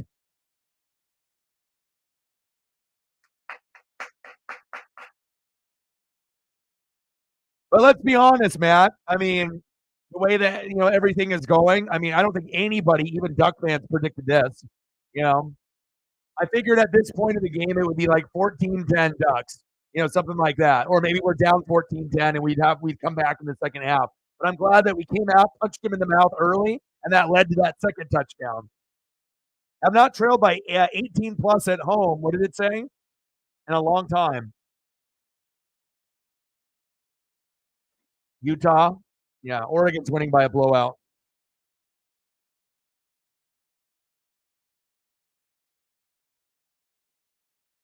Let's go. 1st down and 10. Get him. Just out of reach. And one thing that you've noticed with the Ducks in the last few weeks, it's sideline to sideline. The coaches are really making sure that they're wrapping up and gang tackling. And that's when you're seeing this kind of new evolution of this Duck defense, where we were supposed to be bottom 4 in the Pac-12 and we're top 4. Oh! That could have been a pick 6. Holy shit.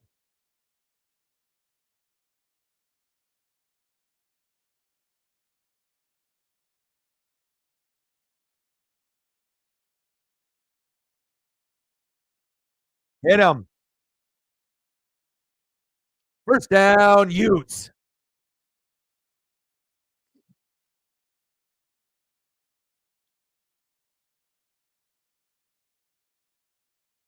$40 seconds left. 21-3 Ducks.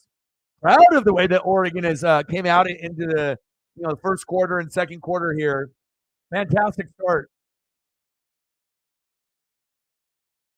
Now we just got to make sure we hold them to a field goal or nothing. No touchdowns.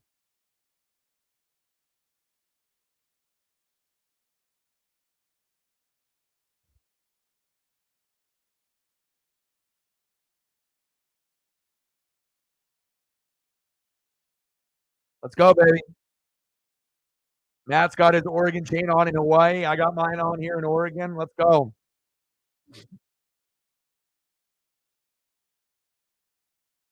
Shotgun set. Barnes. Hit. And complete. Good pressure by the Ducks. It's always been a dream of mine that the Ducks defense being better than the Ducks offense. So it's like if the Ducks offense is top 5, but we have or close. Like the Ducks defense is top 10, or top 15 in the country, and then the Ducks offense is top 10, 15, like 2 top 15 units or 2 top 10 units. That's when Oregon's going to be really, really good if we can ever get that to happen. Where our offense can, be top 5, but the defense can be top 10 in the country out of 100 Division I teams. Then, we'll be in the running for a natty at that moment, or either a Pac-12 championship.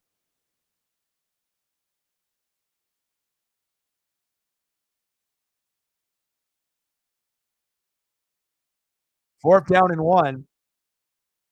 Cal scored. Nice.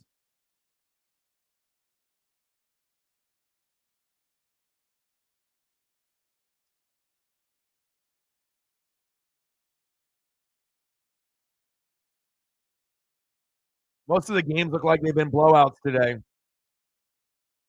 Not a whole lot of close games right now. USC, California, that's the only one. But again, USC doesn't have a defense. So that's what I was telling Megan. Megan is a big fan of USC and the Seahawks. But It's like the offense and Caleb, is pretty nice, but I always kind of thought that Oregon and Washington were better overall. And we'll find out when USC comes to Austin here in a couple weeks.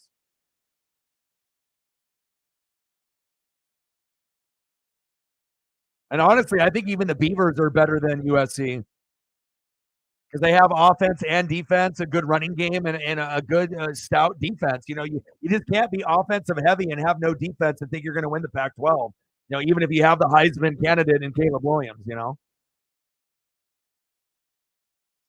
Barnes, nice catch, first down, Utes.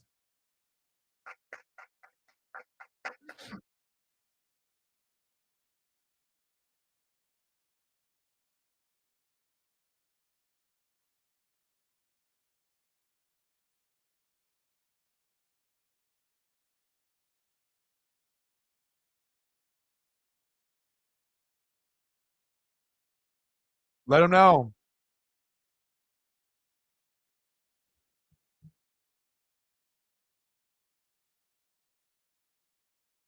Barnes under center, play action fake. I'm telling you, the way that Barnes is throwing the football, don't be surprised if I'm not going to say that we're going to get an automatic pick six in the second half, but it wouldn't shock me if we get a big interception. And if we score off of it, we score off of it. But if we don't, it feels like, the corners are in the right position and the safeties that, this is one drive out of the whole first half that they're finally down in their own red zone. But I think that in the second half, there's going to be a big opportunity for an interception from our DBs. Second down and 10. Barnes, get him! Good defense. Look how fast Oregon is off the edge.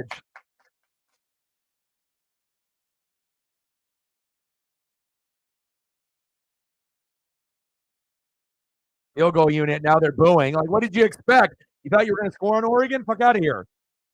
Unless they go for a fake field goal, but I don't know if they would have the balls to do something like that. Because 21-3, 21-6 doesn't really make a difference. But if you end up getting a fake field goal for a touchdown and it's 21-10, then you actually have a shot to maybe gain some momentum going into the third quarter. But they don't have the balls or the personnel to do it.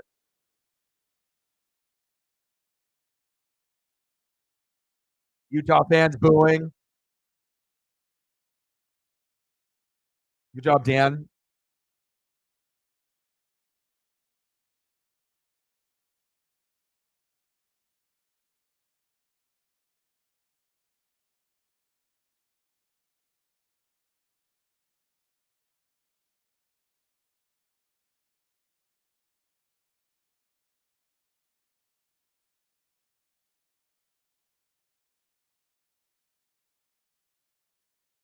Jalen Ramsey expected to come back versus the Patriots. Hell yeah. And they still have Xavier Howard over there also. That's going to be exciting. Dolphins defense getting a little bit better. Field goal is up, and it's good. 21-6 Ducks, baby. When's the last time we only gave up 2 field goals? It's been a minute. And against a team that was 6-1. You know what I'm saying? Flag on the play.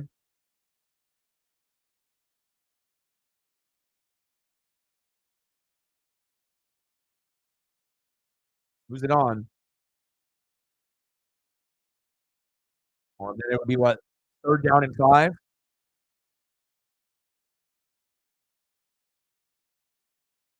All right, field goal is good. It's halftime. All right, I'm going to go use the restroom, check up on Paisley. You guys can, go get some food, do whatever you guys need to do, hit the restroom, and then I'll be back in just a couple minutes.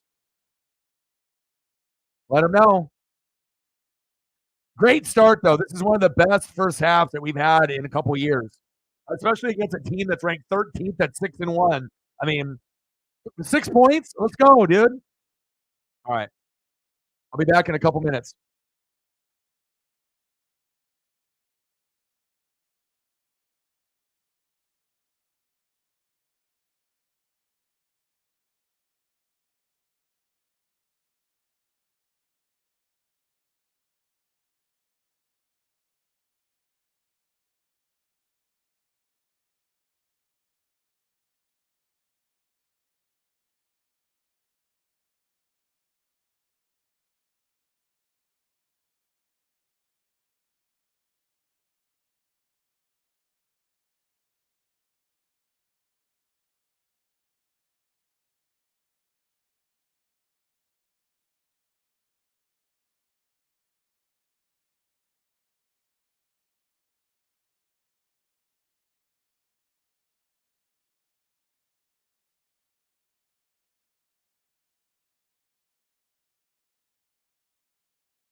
All right, I'm back.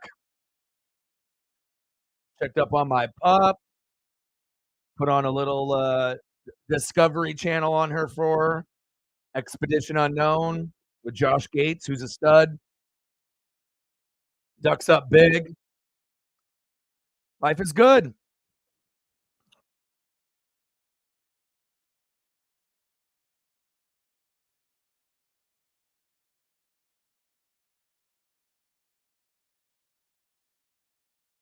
All right, take a look at the box score. Oh, Bo Nix, you're kind of good. 14 for 16, 142 yards, 2 tutties, and no picks. Is that good? You bet your ass it is. Bryson Barnes, 13 for 21, 124 yards, 0 TDs, 1 pick. Oh, it's like a Bucky Irving, even though he had that fumble, 6 carries for 42 yards. Jordan James, 2 carries for 15. Bo Nix, 3 carries for 5 yards and a tutty. Troy Franklin leading the team, 6 receptions, 70 yards, and a tutty. No surprise there. Jordan James with a receiving touchdown as well. And Tez Johnson, 4 receptions, 36 yards. I like what I'm seeing. 1 fumble lost by Bucky Irving. Now, Tafuna ripped it out, so good for him for junior. And the Ducks have just got tackles on tackles and tackles. Florence leading the team with 8 tackles, 7 solo. Evan Williams, 6 tackles, 3 solo. 1.5 tackle for loss. Kyrie Jackson, four tackles, 2 solo, 1 sack lunch, yum, and 2 tackles for loss. I mean, we got a lot of young names. Bassa, 2 tackles, 1 solo. But if you actually look at the names, even if you're a hardcore Duck fan, a lot of them are kind of like newer guys or transfers. But it's just nice to be able to see these guys coming together. And we don't have a Kayvon Thibodeau. We don't have those big names like we did in the years past. So it's kind of cool to be able to see them overachieve like this on the defensive side. First time in 18 games since a game in the 90s. OU losing to Kansas. Well, Utah has won 18 games in a row at home, and we're about to snap that streak too. Hey, so Kansas ain't the only one snapping streaks. We are also.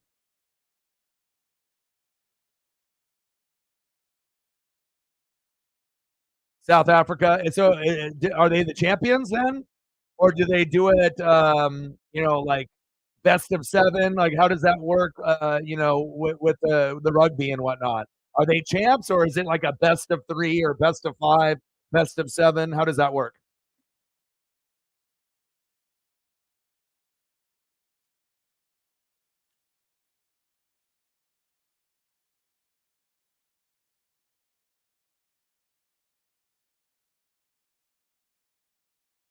Brock Bowers is a stud.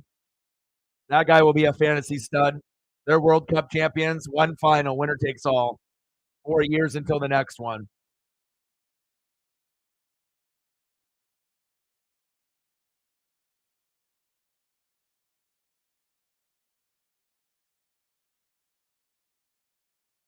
Oh, yeah.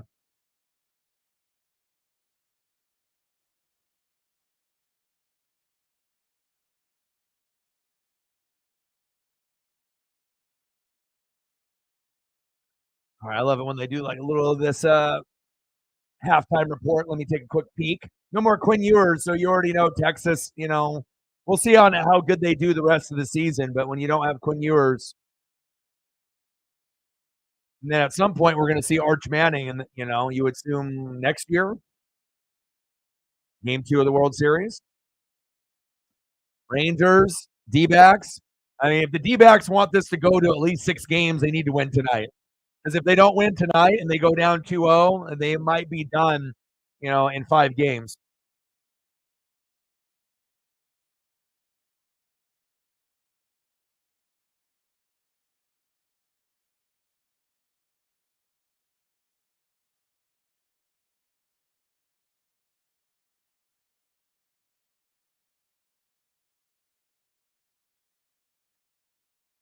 Bo Nix, I mean, if we keep running the table and we beat, Utah, we beat USC, we beat Oregon State, Bo Nix's name will be mentioned a little bit more. Him and Michael Penix Jr., but I still think Michael Penix Jr. is a better quarterback.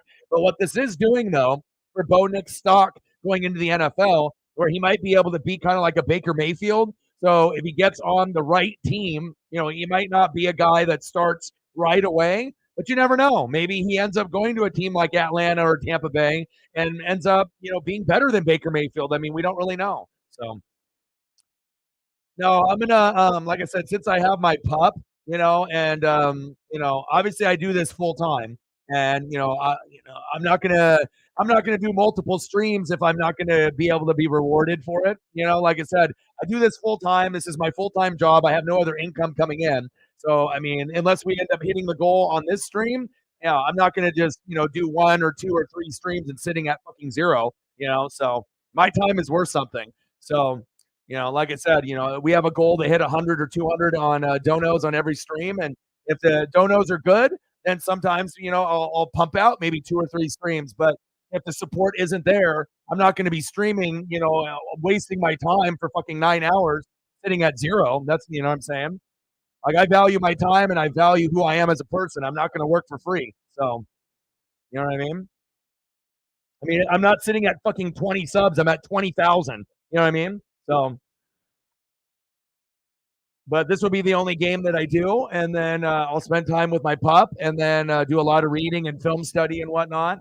And I'll end up watching World Series Game 2 as well as Oregon State and a few of the other games, like UCLA and Colorado. Then we'll go in tomorrow. I'll watch the games in the morning, probably do a few reaction videos, and then after I do some reaction videos, I'll probably end up doing Sunday Night Football, unless I decide to do reaction videos all night long. And then we'll end up doing the Monday game with the Lions and the Raiders. But more than likely, I'll probably end up doing that Bears and Chargers game, even though I know it's not the most ideal matchup. But I'm going to do what I do. So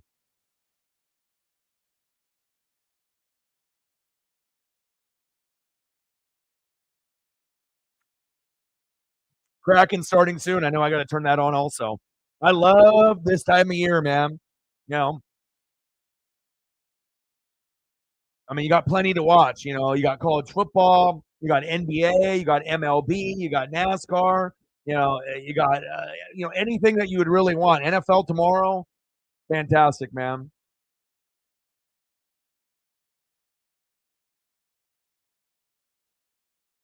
I mean, last year we hit like 200 in donos every day for like 6 months. But again, it all depends on who shows up, who supports, who shows up, and who doesn't show up. So sometimes, we'll end up hitting the goal. The highest that we've hit on the channel is like 1,500, like $37, in one single stream. The biggest donation we've had is 1,300, for one single dono on Cash App. So, sometimes we're going to get supported, and other times we'll be sitting at 0 to 20, which is a little depressing, but this is my full-time job and I'm going to grind it out. And, if we end up having a bad stream dono wise, tomorrow is another day to be able to prove yourself and hope people that will show some love. So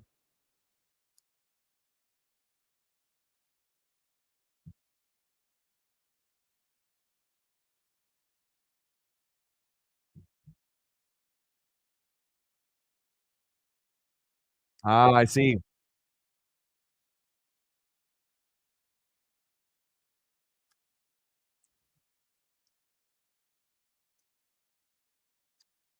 Well, congratulations to South Africa. How you feeling about the game tomorrow? It's a trap game with the Browns. What's your gut telling you? The Hawks are going to be able to pull it out, or do you feel like the Browns might win? What's your gut feeling telling you? Because obviously with the Browns and the Steelers both being 4-2 and pretty much not having a efficient offense for either team, but the defenses have been very good, specifically the Browns over the Steelers. But if TJ Watt runs wild, anything can happen. That's why that Steelers-Jags game might be closer than people think. And if the Steelers win, I really wouldn't be shocked. They're at home. Jags are the better football team, but you never know. And then I think the Seahawks are better than the Browns. But if the Browns and Myles Garrett causes Geno, some frustration, they might lose that game too. So it'll be interesting to see how the NFL plays out tomorrow. Nothing on the Cash App side, but hopefully we'll get someone to save the stream before the stream is over.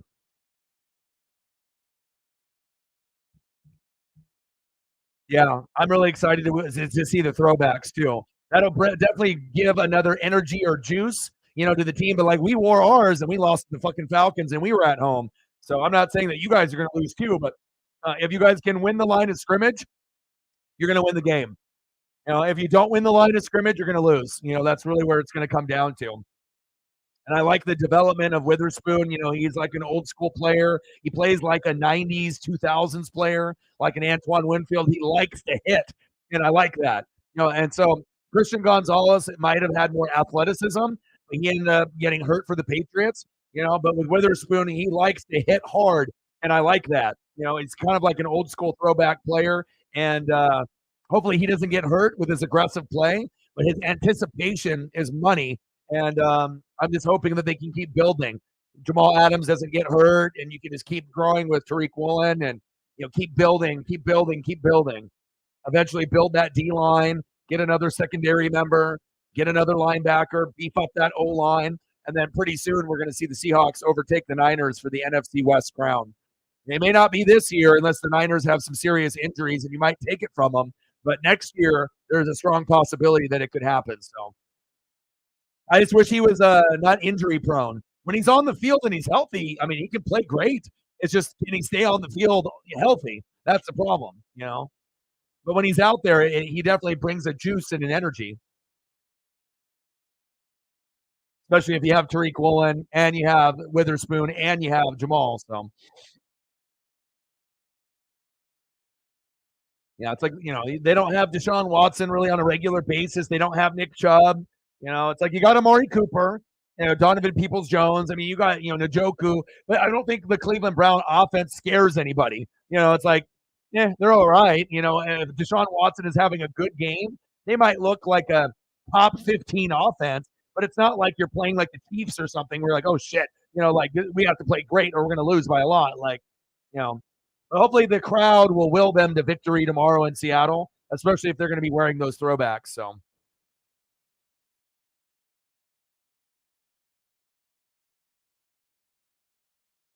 As long as Myles Garrett doesn't have like fucking 5 sacks, you should be good.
Wow. Customer placed a $200 bet. I don't know if it was DraftKings on the Rangers to beat the Diamondbacks in the World Series on October 4th.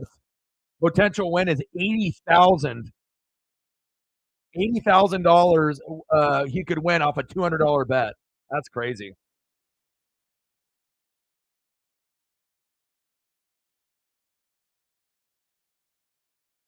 All right, no worries. Have a great day.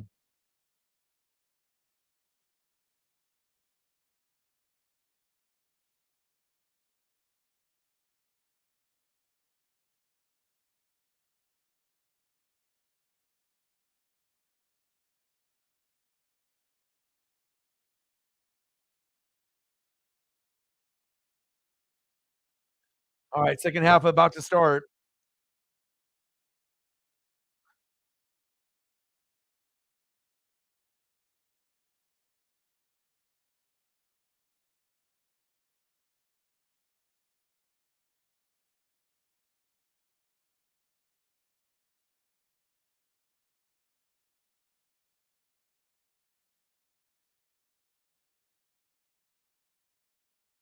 All right, great start for the Ducks, baby.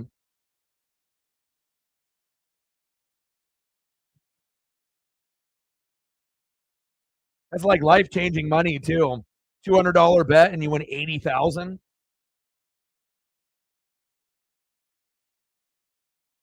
I mean, it's not going to change your life forever, but it could put you in a really good position for the future. Especially if you're like living paycheck to paycheck and you're broke as shit, and then all of a sudden you win 80,000. Like if you're smart with that money and invest it, like you could double your money, within probably 6 months, maybe even less than that.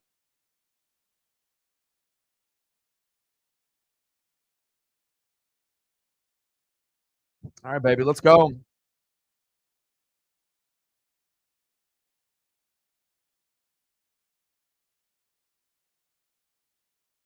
Let's see if Matt can. Let's see if Matt, as lead mod, can get us any donos before the stream ends.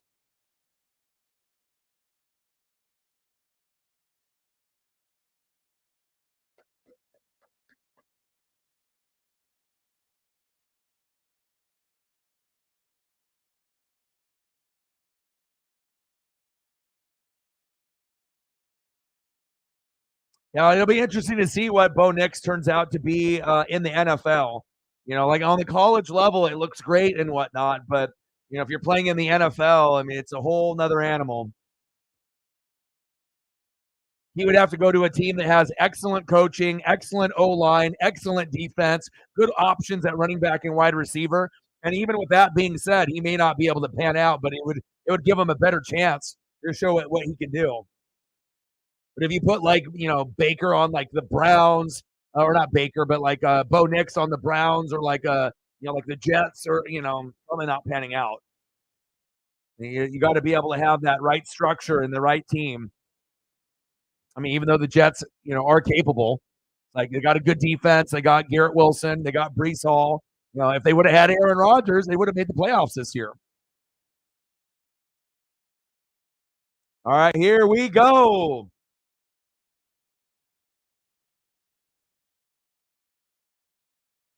Hit him. There we go. Good defense. 21-6 Ducks, baby.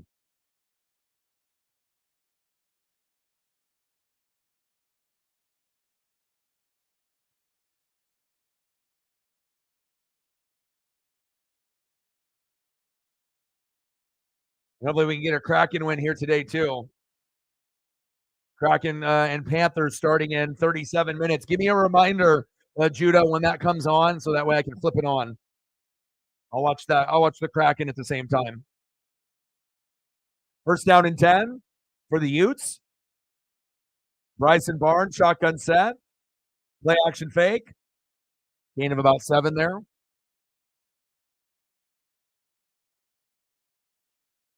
Nothing better than being a sport fanatic, man. I'm never satisfied watching one thing at one game at the same time. Like I want to watch 2, 3, 4. I mean, as long as my internet isn't going to be bothered, I do have a gig, so I shouldn't have too many issues. Couple TVs, couple computers, multiple screens. Make it happen. Make it happen, Captain. Second down and 2. Shotgun set. Wildcat formation. I don't know what he was doing. He was like sitting there, like looking at the defense instead of running forward. That was weird.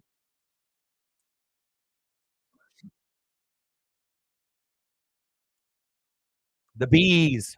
Bruins, baby. Jackson limping for the Utes. Utah has just been riddled with injuries. They got like 8 or 9 players that are out for the year, and they're still 6-1. That's really impressive, and that shows how good of a coaching staff Utah has. Third down and 2. And get him, yeah!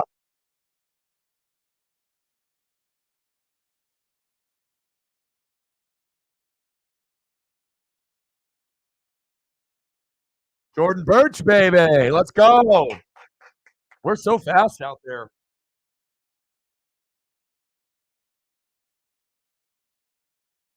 Hell yeah.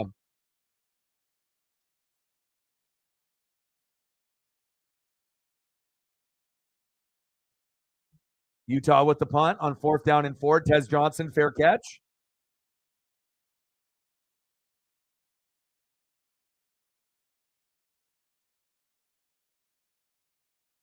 All right, baby. Time for Bo. Bo knows.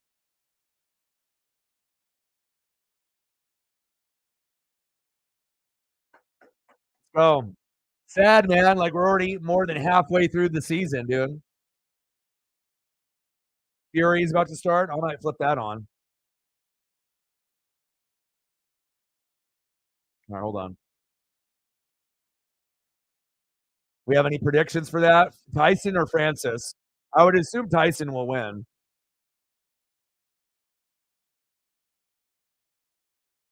All right, I got it on.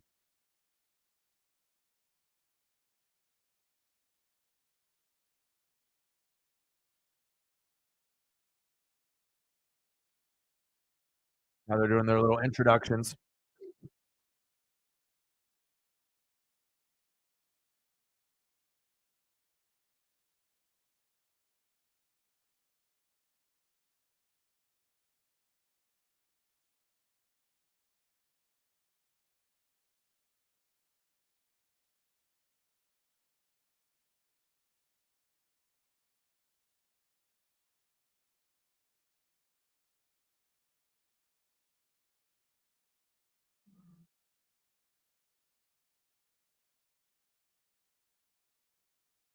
Sportsbook didn't have it. Looks like it's going to be on in 37 minutes. They have a countdown there, so I'll wait. I'll come back to that. 37 minutes.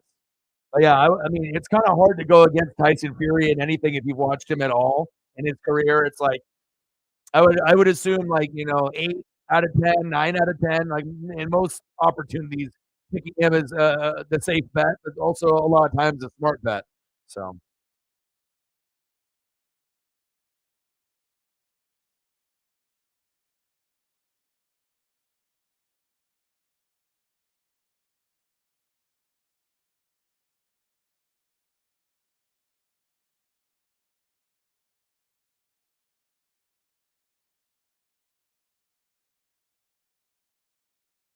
it's Damian Lillard just posted about static colorway of the Dame 8. It seems like the Dames have been getting uglier and uglier as they've gotten further along.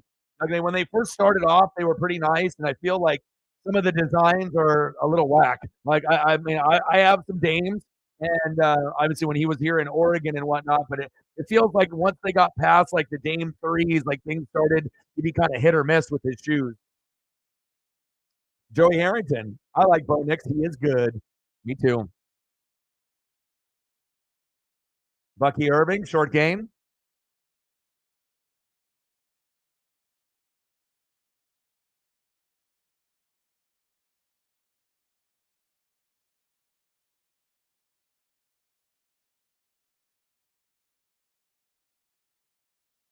Joey Harrington, that's my guy. That's the guy that made me fall in love with Oregon Duck football, even though I watched in the 80s and 90s, but nothing got me more excited for Duck football and the future of Duck football than Joey Harrington. Like that, throwback jersey that I have, that's sewn from Nike from 2001. That still is one of my favorites that I own. And I can't believe that guy in Ohio sold it to me for like $30. It's worth like 300, but he obviously didn't know what he had. And he was in Ohio, so he probably didn't give a shit about Joey Harrington. So pass incomplete. Good tackle by the Utes.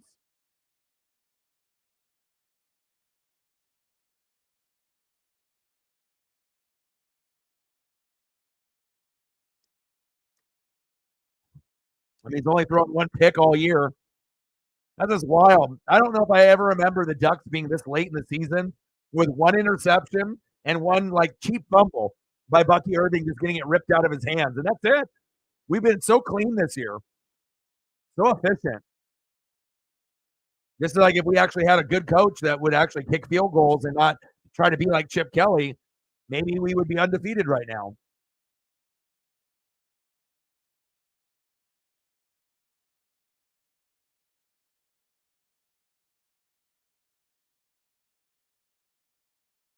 The Mormons are jumping. They're jumping up and down, trying to get the Utes going on the football field. Let's go, Oregon.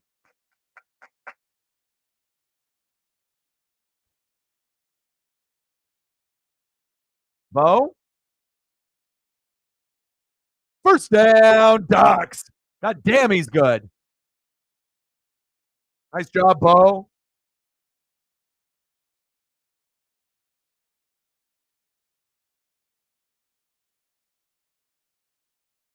Let's go, Bo.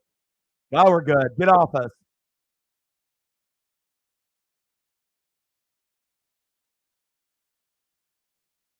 Let's go, baby.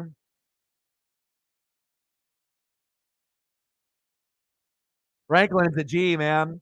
Kansas City Chiefs, take note. You need a wide receiver, which you fucking do, right? Rasheed Rice on one side, Troy Franklin on the other. That would be the perfect fit.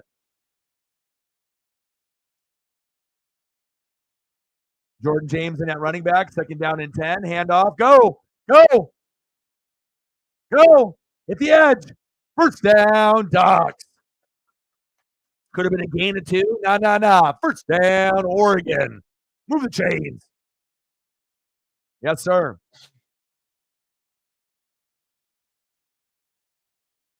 Oh, he did step out of bounds.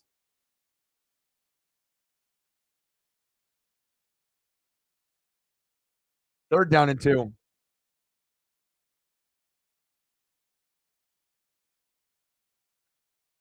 21-6, Oregon. Let's go, Bo. We got this. Next, with the keeper, we got it. Yes, sir. First down, Ducks. And that's what makes it so sweet when you got a quarterback that can run the RPO effectively, and he doesn't want to be a runner first. He's a passer first, but that can run. Not a runner first that can pass like Justin Fields. There's a difference. Bo is tough. Bo knows. Next. Floater. Oh.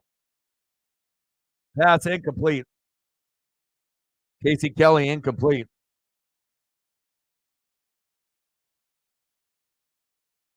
Second down and 10.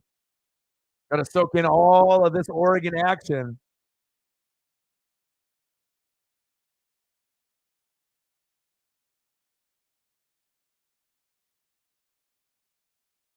Let's go, Bo. Calm, cool, collected. That's Bo Nix, baby. Michael Penix Jr. is better, but Bo, he's something. Nix, there you go. Gain of about 5. Third down and 5.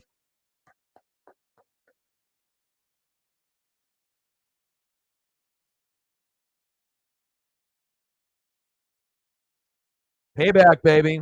That's all that Oregon's got on their mind. You can jump up and down all the hell that you want. I ain't going to help you out. Let's go. Third down and 5. Let's go, Bo. Trips left. Shotgun set for Bo Nix. Pressure coming. Floater. First down, Ducks.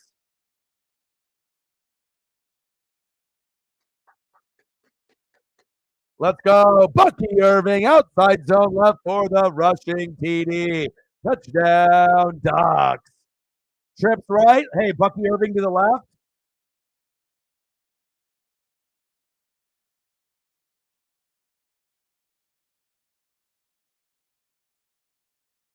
Yes, sir. This game's over. This game's over. Dreams crushed. Sorry, Utah. Not today.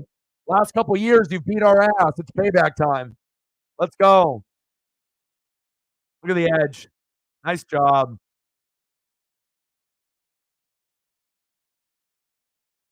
Let's go. Extra point is up, and it's good. 28-6, an ass whooping, baby.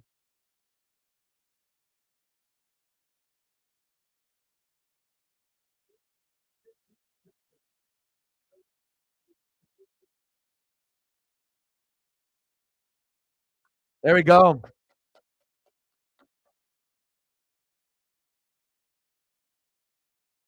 I think so too. But if he didn't set the edge, then that wouldn't have been a tutty. And a lot of times that gets called back due to a hold, based off either that tight end or left tackle, depending who's left on that left side. But great job of, engaging, letting go, getting the block, and then having Bucky just use his speed. A lot of times you'll have that tight end or left tackle hold for like 1 second too long, and then they get caught, and then it gets called back. So, wow, let's go, baby. 28-6 Ducks. Feels good. Beautiful day outside, wind blowing. Cold, though. Only like in the 40s here in Oregon.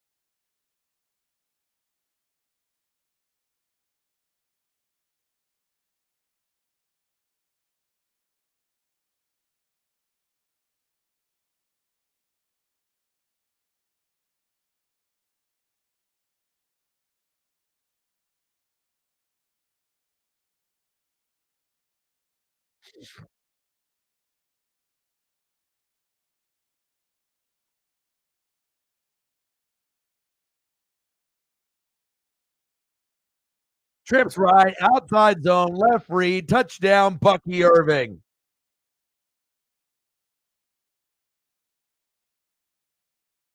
Bag boys.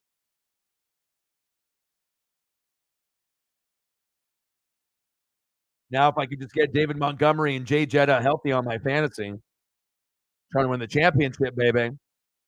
Guess who I picked up, Matt, in the fantasy, too? The guy that I'm playing dropped, Cortland Sutton, and I picked him up, got him. Cortland Sutton is ranked 22, bro. He scored 5 touchdowns this season out of like 7 games. 13, 11, 19, 11, one bad game, 2, and then 14 and 19.6. Like, why the hell would you drop a guy like that? But he has a lot of other receivers. But the receivers that he chose to keep weren't as good as Cortland Sutton. He did it by name recognition. He decided to keep CeeDee Lamb and Devontae Smith, but now those are more popular receivers, but they're not as highly ranked as Cortland Sutton. So thank you very much, O-Dog with the championship, baby. Oh, look at this. Trying to throw it out of the end zone for some trickery, huh? Good return. Maybe the play of the day for the Utes, doing a trick play, throwing it as a lateral in the end zone to get to the 50. But let's see if they can actually get a field goal. And I dropped Hollywood Brown so that way, because I already have Cortland Sutton, and I need a defense for next week because I only have the Jets. So I decided to pick up the Steelers because they're playing the Titans next week, and that'll set me up. So I got Mahomes, Rashad White, Darrell Henderson, Amon Ra, Mike Evans, Mark Andrews, Keenan Allen, Jetsy, Kaimi Fairbairn, Montgomery, and Jay Jetta injured, and I got Laporta, Jalen Warren, Josh Downs, Justin Hopkins, the Browns kicker number 2 in the country, and then Cortland Sutton, and then Steelers D for next week. Intercepted. Kaishi Johnson. What'd I say? What'd I say, Matt, in the first half? That we're going to get that pick. There it is. We were cluing on him all day. Look at that diving effort. Wow. Look at that diving effort by the Ducks.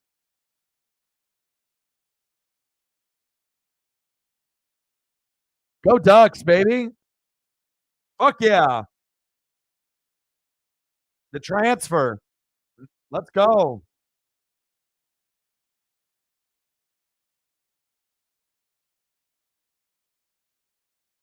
It's a pick party, baby.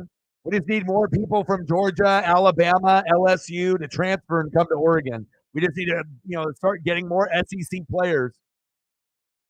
28-6. Let's go. Let's get another tutty on their ass. We haven't forgotten about those losses in the last 2 or 3 years. That shit fucking hurt. Let's go. Oh, look at him run. First down, Ducks. He's so shifty. It's Swifty. Bucky Irvin, baby. We got playmakers everywhere, baby.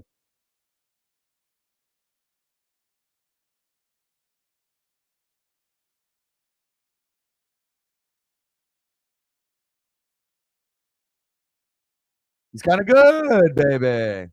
Let's go. Swag. 28-6. Next, get rid of it. Avoids the sack lunge. Good arm. Tez Johnson, his brother, first down, Ducks.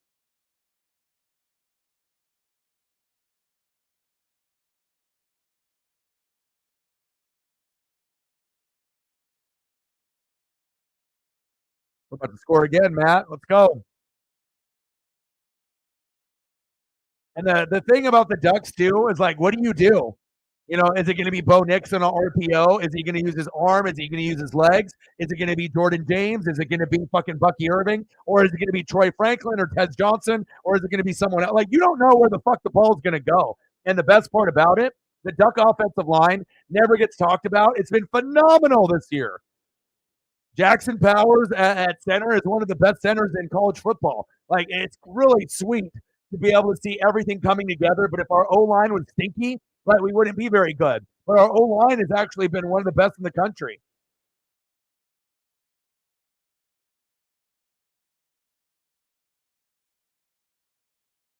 Let's go.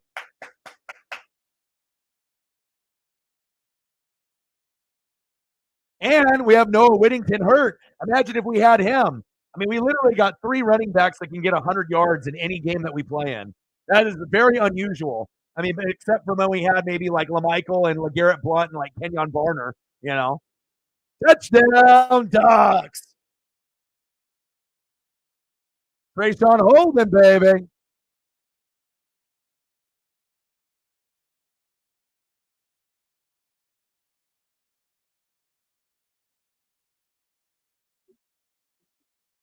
Let's go. That was sweet. Beating these guys' ass. Let's get to 50. Fuck these guys. Let's get to 50. So what happens when you're Pat McAfee and you sell out for the crowd on college game day saying that they're going to beat Oregon? Fuck out of here.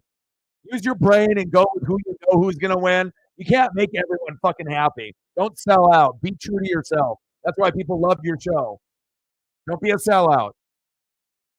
35-6 Ducks. Let's go.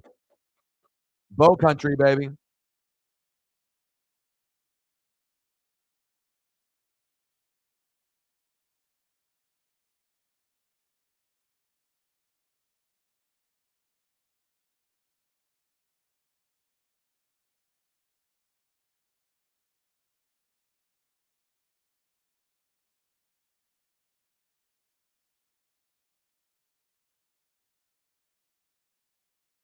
Yeah, I'm stoked to get Sutton, bro. Like, he was just sitting there on the wire, and I was like, if everyone doesn't pay attention, and I put in the claim late last night, and I grab him, that could be huge for me in the championship. You know, and normally I wouldn't drop, you know, like a Hollywood Brown or whatever, but you know, he started off with an 8, and then 4 games of 16 or 17, and then the last 2 are 7. So it's like, I'm not going to use you, and you got red matchups the rest of the year. And honestly, Hollywood Brown won't be effective until Kyler comes back. So I mean, I already got Amon Ra, Mike Evans, Keenan Allen, right? I got Josh Downs, who's a sleeper, Sutton, and then I get Jay Jetta back in maybe a month. So things are looking pretty good.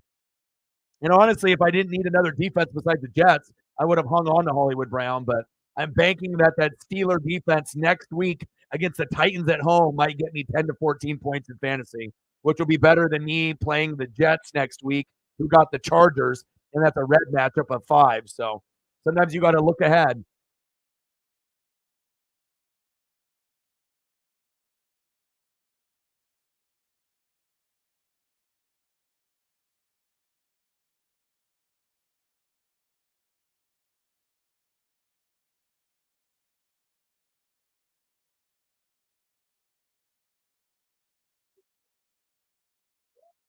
All my Duck friends are going wild. Let's go.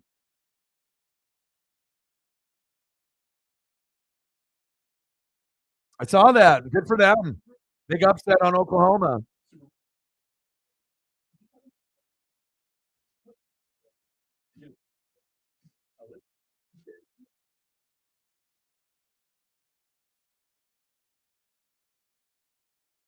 35-6, baby. Let's go.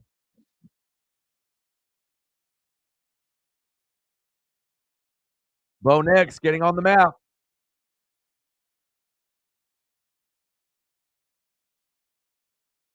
Let's go.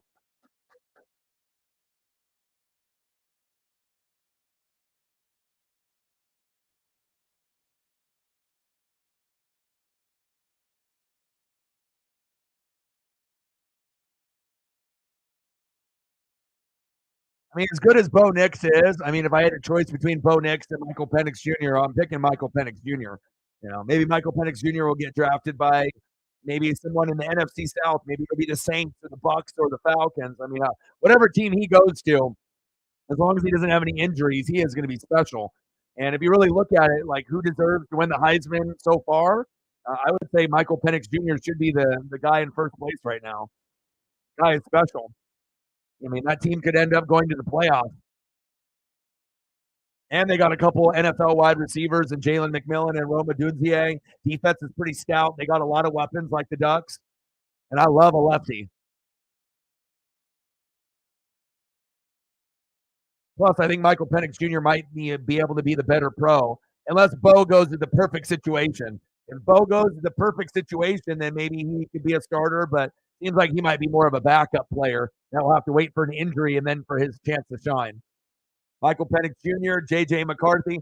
J.J. McCarthy to me is kind of overrated.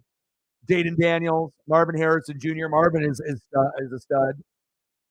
But like J.J. McCarthy's playing like shitty opponents. It's like, yeah, you get 4 or 5 touchdown passes, but who the fuck are you playing? You're playing a bunch of dog shit. You're not playing quality teams like Washington's playing.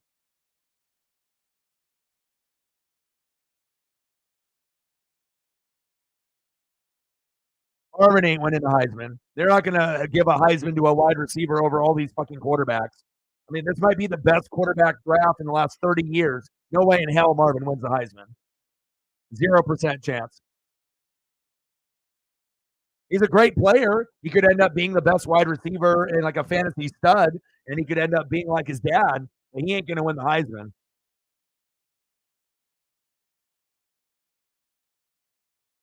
Maybe if Ohio State had a better fucking quarterback.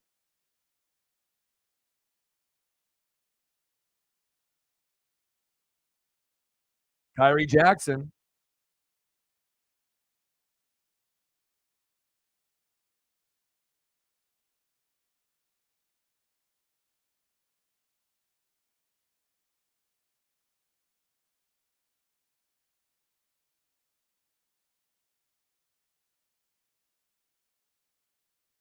Utah with the punt. Tez should have went the other direction. Should have went right there instead of left. Flag on the play.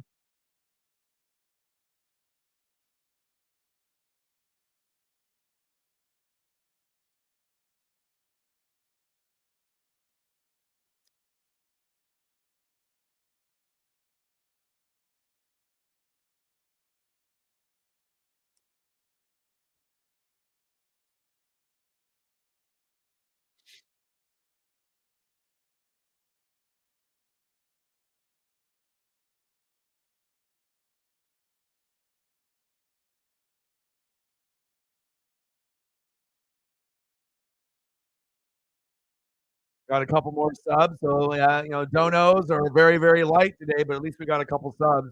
That'll help.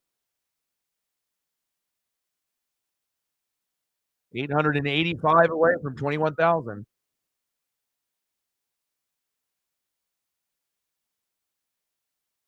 Yeah, let's see if you can earn us a dono before the stream ends. It shows you how hard me and Sarah work and all the underappreciated streams that we do fucking every day. Some streams we get taken care of, other streams we don't. No, Utah can come back. What are you talking about? They're only down by 30, 29 points. We ain't at 20 subs. We're not at 200 subs. We're not at 2,000 subs. We're over 20,000. It'd be nice if we could get appreciated like it.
Let's go, baby.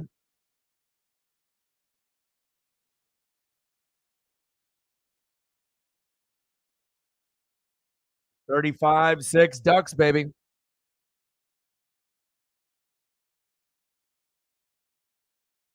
Let's go. First down and 10. Keep pouring it on. Let's get to 50. Go, baby, go. 49-6 would be nice.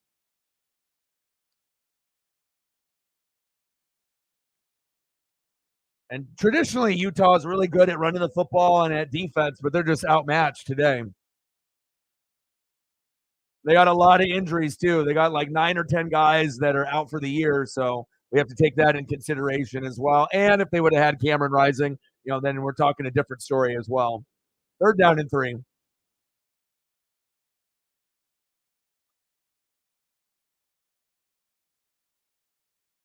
Utah needs to put in Miles Battle. Utah needs to put in Alex Smith. Shit, Alex Smith couldn't even fucking save him. Or Urban Meyer. Third down and 3. You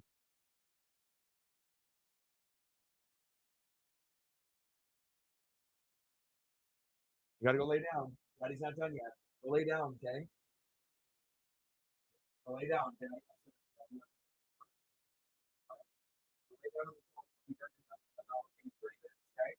Go lay down on the couch. Take it out. Okay?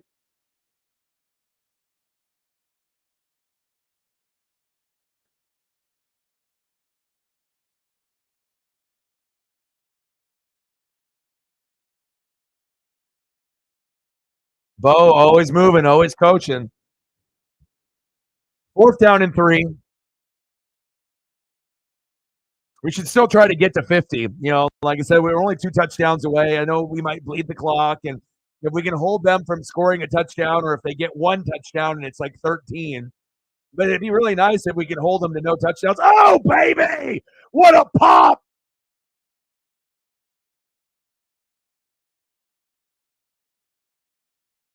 Woo! Did you see that hit? Oh, my God. Someone call 911. Damn. Obliterated his ass. My God. Someone check for a pulse. Golly. Look at this pop. Boom, baby. Sit the fuck down. Nice job, Evan. Evan Williams balling. That was a fucking hit. That was the biggest hit of the night. Good shit. Paisley, go lay down. That has to work. I want you to go lay down. Take a nap, okay? Go take a nap. Go lay down, and Dad will be done in about a quarter, okay? Go lay down. No, lay down. Go lay down. Lay down.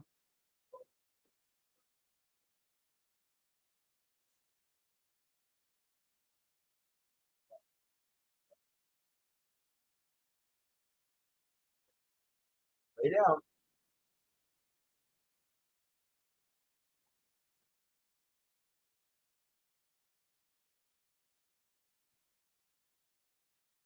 Second down and 11.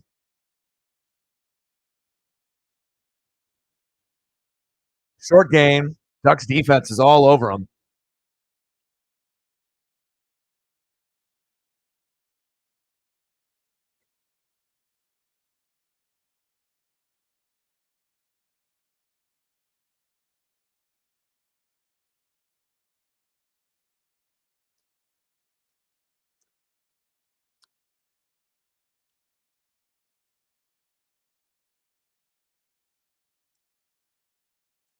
It's all about field position, Matt. They don't want Oregon to score, with one play, because if they end up getting the ball right there on the 20, we will score in one play.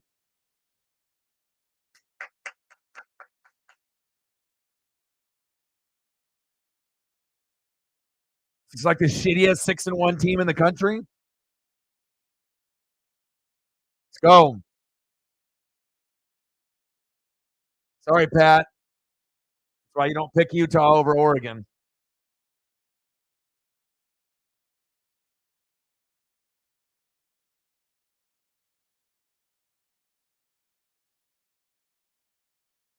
It's like a bunch of seniors going up against a bunch of freshmen.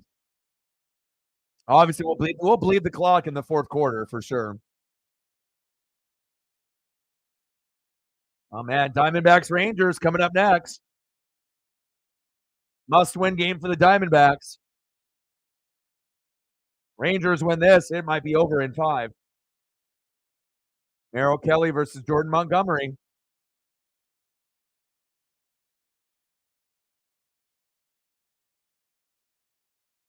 And I did that stream last night too, over 4 hours. We were contemplating of ending the stream early because I needed to eat dinner and take Paisley for a walk. But we just said, hey, let's just go for another like 5 more minutes. And then we finally got that huge Adolis Garcia homer, which I'm glad that we stayed on. Oh, false start on the offense. We don't get too many of those on the Ducks.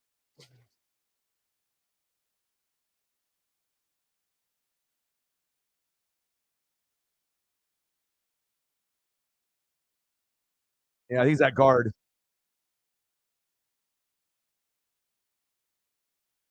First down and 15.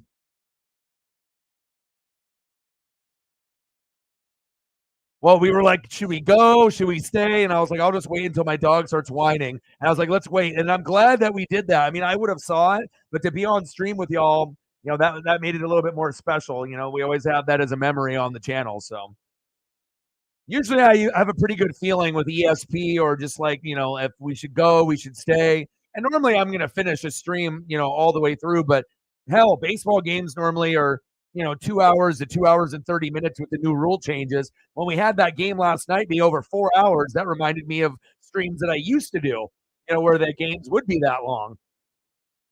Like I remember one stream that I ended up doing with like the Mariners against the Astros, where it was like 5 hours, 6 hours. NASCAR stream for like 7 hours. Long time. I mean, it's one thing if you're gaming and you're on Twitch and you're playing video games. Shit, you could do that for fucking 5 hours, 8 hours. You're drinking, and, and you're eating and snacking, and like it's easy. You're playing video games, but when you're actually like calling a game, it's a different. At some point you need to stretch and like move around. 35-6 Ducks. I assume that they're just going to let this bleed out, and they will. All right, end of the third quarter, 35-6 Ducks. It's close. You never know. Utah could come back. I mean, they're only down 29.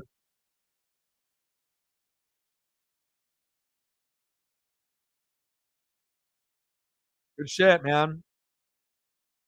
We are for real.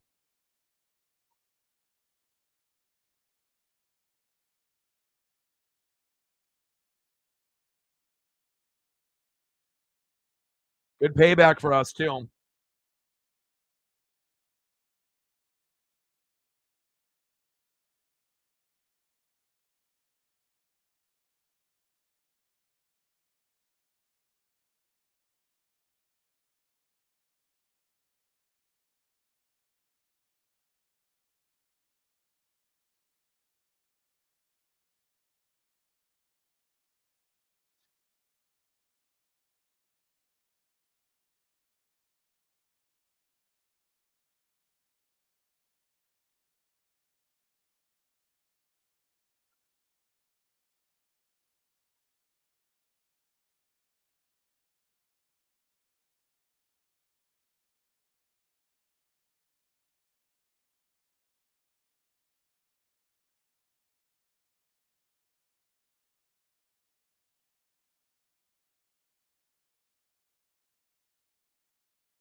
Let's go, Bucky. Let's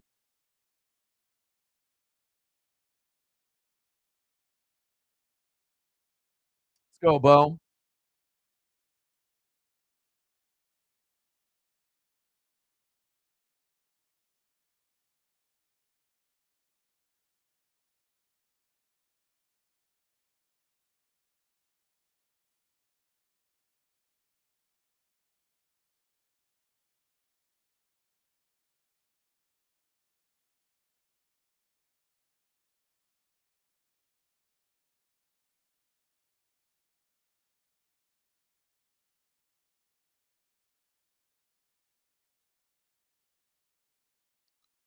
Go, baby. I see you, Troy.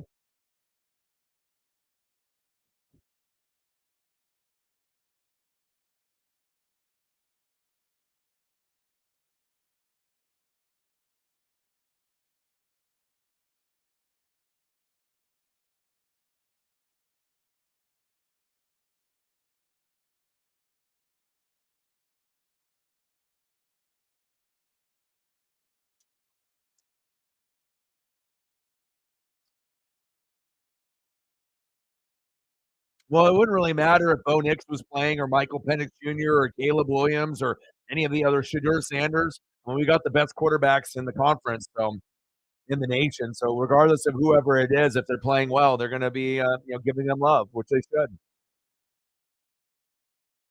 I mean, shit, you Kyle, you would like Bo too if he was your favorite quarterback from your favorite school and he's only thrown one interception this late in the season.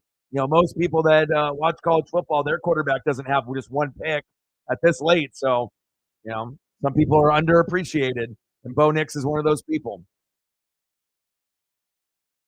Now, will Bo Nix turn into a good NFL player? Probably not. Probably be a backup player that'll have to get an opportunity. But if he goes to a team like the Tampa Bay Buccaneers and could maybe fill in for Baker Mayfield, maybe he could have success. Godwin and Mike Evans, that would be a good duo to throw to. 35-6 Oregon. I might be a Duck fan, but I'm not an idiot. I know that Bo has limitations. I mean, look how good Marcus Mariota looked in college, and LaMichael James and D'Anthony Thomas. Did they do anything in the NFL? Fuck no. The man's game over there.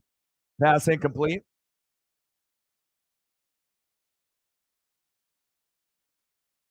Let's go, baby. Let's try to get into the 40s, Matt.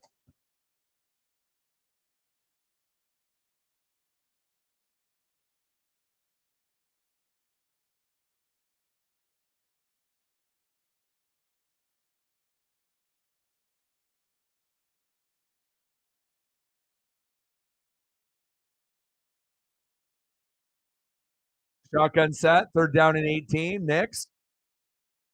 Go, baby, go. Yes, sir. First down, Ducks. How demoralizing is that? Third down and 18, and you can't even stop the Ducks in the fourth quarter. You might as well just quit now. Throw in the towel. What's for dinner?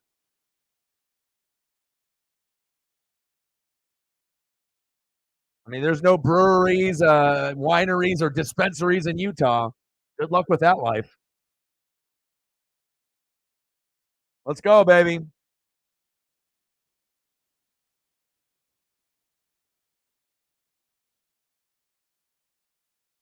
First down and 10. Oh, false start.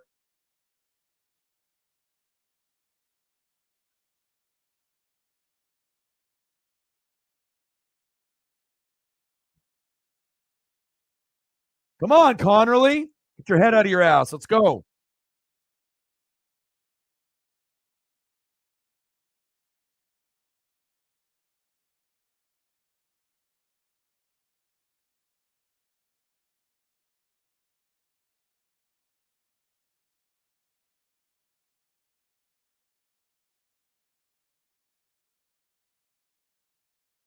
First down and 15. Shotgun set.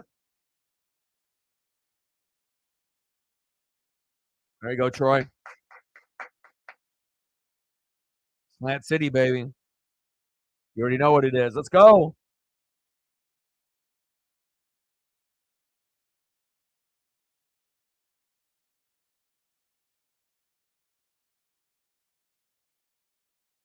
Second down and 5, 35-6 Ducks. Game has been over since the first quarter. Love it. 6-1 Utah. Steve Smith Sr. and Pat McAfee said Utah's winning. Are they? Doesn't look like it to me.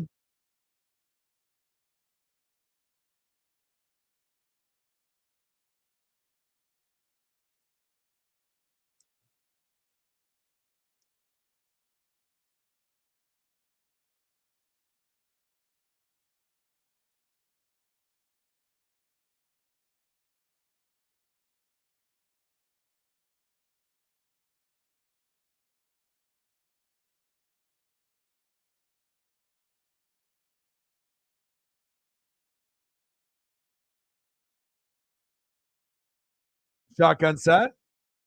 Oh, good defense. Great play by Utah. O'Toole not playing like a tool. Nice job.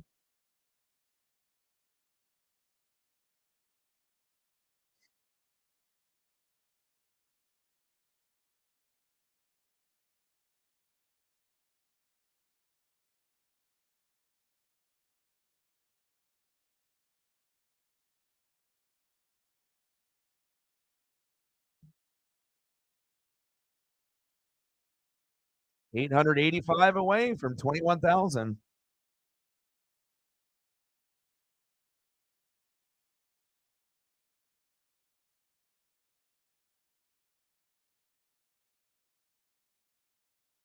See if we can get a goat to save the stream before the stream is over.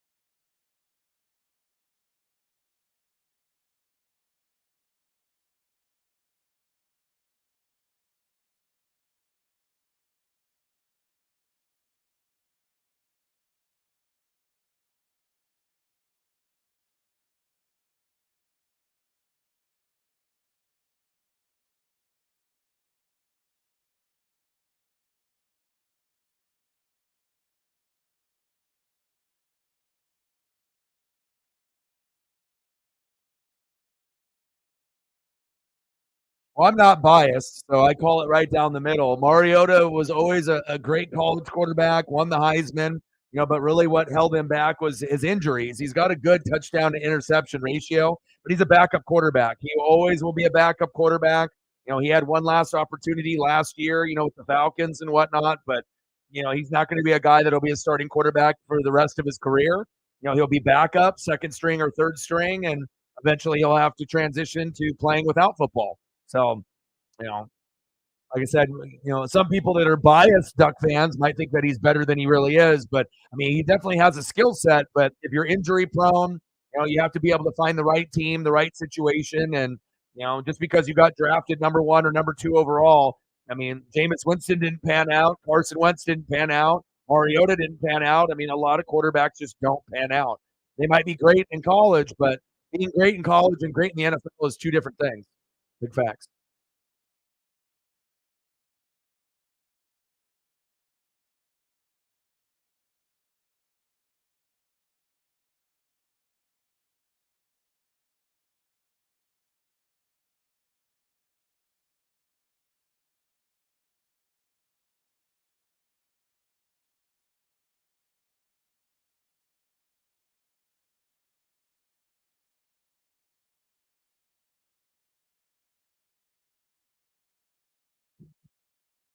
Justin Herbert's freshman year. We haven't won in Utah since 2016 until today, baby. 35-6. Cash in on that ass whooping. Of course, I remember Dakota. Bro, I've been watching Duck football since the 80s, dude. Vernon Adams, the transfer. Absolutely. I mean, I watched when it was like fucking Chris Miller, Tony Graziani, like, even pre Joey Harrington, like way back in the day. With Brooks, even before Bilotti. I mean, even LaMichael James and DeAnthony Thomas are two of my favorites of all time. I still rock their jerseys. I got a DeAnthony on right now, but just because you're great in college doesn't mean you're going to be a great NFL player. I do feel that Herbert will go down as one of the best Ducks ever, and hopefully he'll end up getting to at least, a couple AFC championship games before his career is up. And he might have to leave the Chargers to do that, and hopefully he'll get to at least one Super Bowl or two before his career is over. It'll be hard, but if he leaves the Chargers, then maybe it'll happen. But if you stay on the Chargers, it's probably never going to happen because they have terrible coaching. Their offensive line gets hurt every year, and their defense is always overrated, and they always get hurt, and they have an injury curse. So it's like I feel bad for Keenan Allen and Austin Eckler and Herbert because I don't think you're ever going to win anything there. Like that Charger organization is cursed. First downs is half. Ducks 9, Utah 1. Hit him. That was a hold on Utah. The Kraken are on. Nice. All right, let me flip it on. The fight is also on too, isn't it?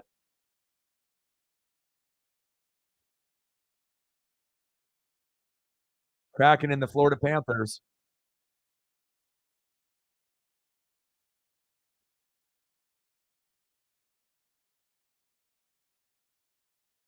All right, I got the Kraken on.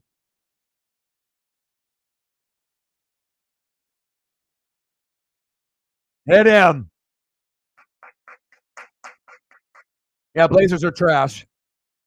I mean, I should know. I've been watching the Blazers since the 80s, too. You know, no Dame, no CJ. Anthony Simon's out for 2 months. Scoot is terrible. Best player on the team is Shaden Sharp. You know, that's my favorite player.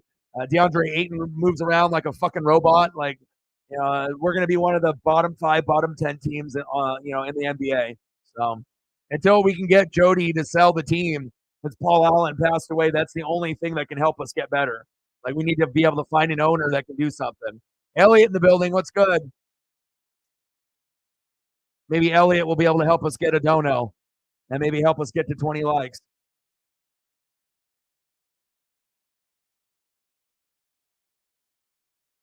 No love for the O-Dog. They're like, oh, O-Dog, you know, he could be a homeless dog. Poor dog. Eating air sandwiches for dinner. That's nice.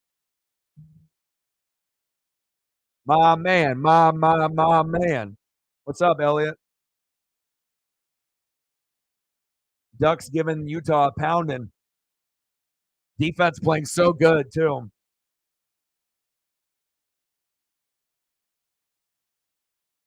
And we were supposed to be terrible on defense this year. Bottom 4 of the Pac-12, and somehow, some way, we're top 4 in the Pac-12. Good shit. End around, hit his ass. First down, Utes.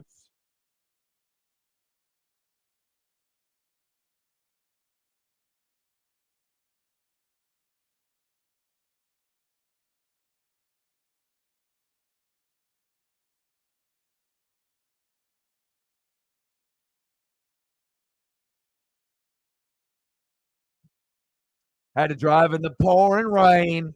Oh, it's sunny here. It's sunny and cold. Like the grass was all fucking like snowy, crispy.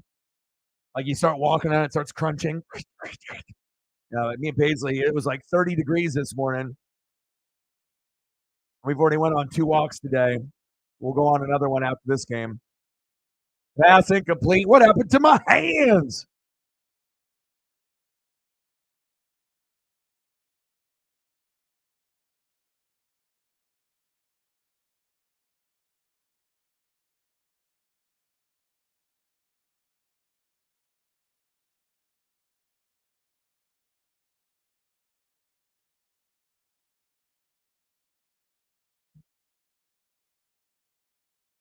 Yeah, we don't play Ohio State. We play Michigan, though, based off the schedule. I think we play Ohio State the following year. Yeah, Oregon and Washington. I mean, if Washington can get a quarterback like Michael Penix Jr., you know, and we'll see what USC can do on defense if they can build that up. But Oregon has a chance to be the best team out of the 3: Oregon, Washington, and USC. I mean, we can beat fucking Penn State.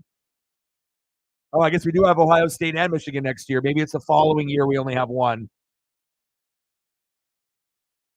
Versus Ohio State at Michigan. And then the following year, I think we only have one. Like every week is going to be like a bowl game once we actually get those teams converted for Washington, Oregon, USC, and UCLA. Like, you know, you're not going to have to wait to the end of the year. Like fucking Oregon, Ohio State, that's a bowl game. Oregon, Michigan, that's a bowl game. I mean, that's normally like, that's a fucking Rose Bowl, you know? Penn State, they're usually pretty good. Then you got teams that are like mid-level, like UCLA, you know, that can match up with like Iowa and Wisconsin. So, you know, definitely 2 super conferences. 2 more likes at 20.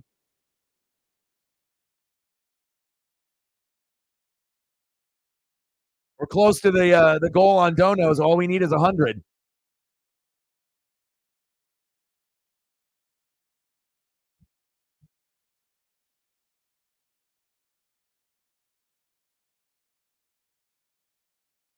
Get him. Get him. Should have been a sack lunch right there. Well, the commissioner got greedy. They offered like 20, 30 million. He wanted 50. And they said, fuck you. And then they left. So, if the Pac 12 commissioner wasn't greedy, we'd still have a Pac 12. But this was inevitable. Eventually, they were going to start poaching teams out of the Pac 12. So they don't want them because they're not marketable. Who the hell wants to watch Oregon State and Washington State? I do.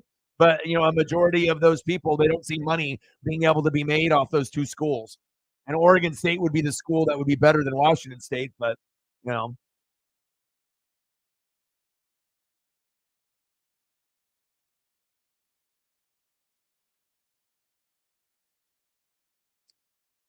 35-6 Ducks. They don't care about the kids, they just care about money. That's all they care about, which is really unfortunate.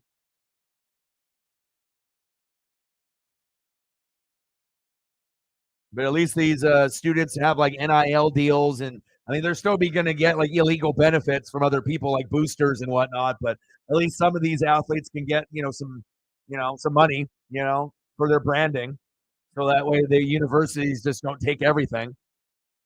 Universities are greedy. All the jersey sales, everything else. 4th down and 7. Goats, where are you?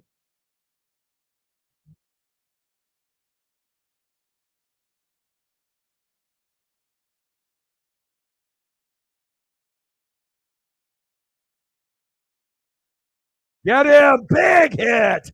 Sit down.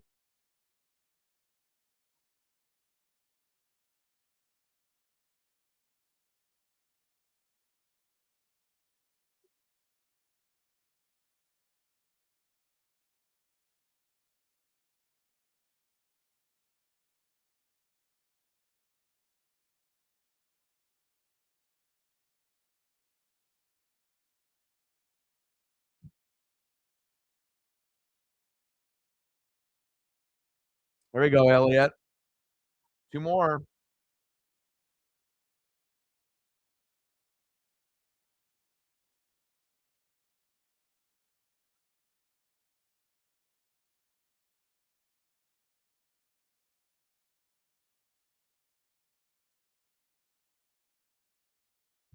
Oh yeah, it's been on point, dude.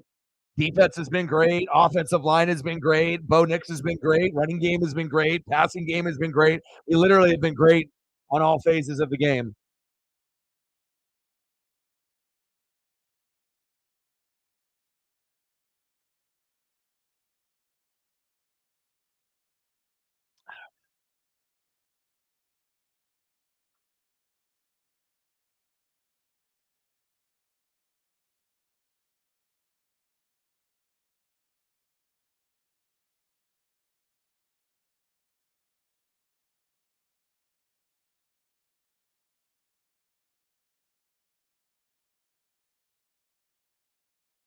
For the truth, man. Just too bad that bad coaching from Dan Lanning fucked up our opportunity. It's not like we were gonna necessarily run the table. Because if we would have beat Washington, then maybe we would have lost to somebody, USC, Oregon State, or something like that. But I'm not really worried about USC, or obviously or Utah today. But Oregon State at the end of the year, that one makes me nervous.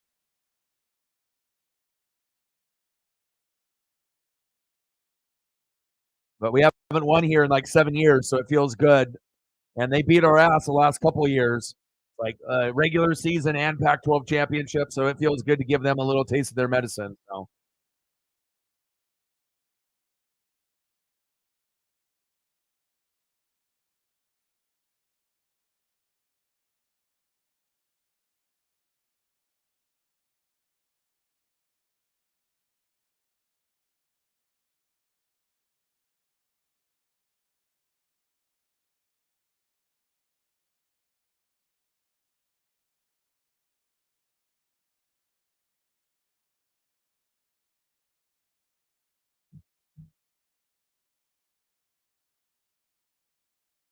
Hasheem Johnson, 2 interceptions today. Beast.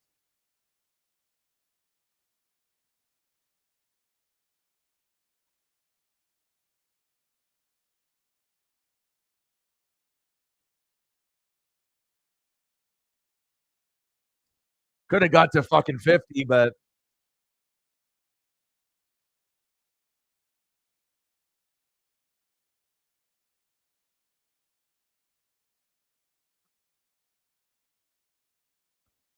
Utah 6-1. Pat McAfee picking Utah. Shame on you, bro. Holding a team to no touchdowns. What is this? The Bucks and the Chiefs in the Super Bowl? Let's go. Ty ain't it, man. Ty ain't it.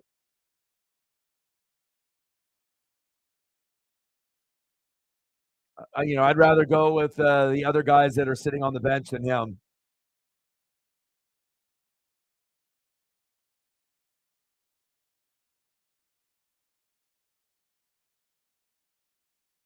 If Ty Thompson's is our quarterback next season, we're fucked. Not a good player. Hasn't had a whole lot of reps, but I don't like anything that I see with him. Not for me. You have any confidence in him? If he was good enough to be able to do anything when we played Washington last year, how come they didn't let him throw the football? They fucking handed the ball off 4 times and we lost the game. He ain't good enough. You know what I mean? I don't give a shit if you're a 5-star, 6-star, 7-star, you're at fucking Carl's Jr., 10-star. You are not good enough to be the quarterback for the Ducks if we want to be competitive next year. He's just not. He's a backup. That's all he is. I don't trust him one bit. And if you do as a Duck fan, I mean, all right, well, you'll find out next year. I'd rather bring in that short quarterback that we brought in. I think he's better. He's like 6 foot 6'1", but he's better.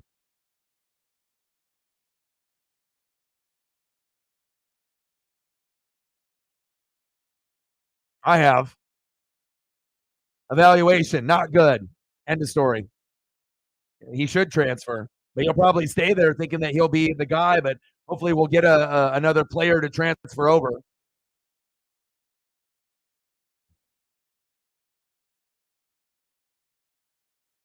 We need transfers.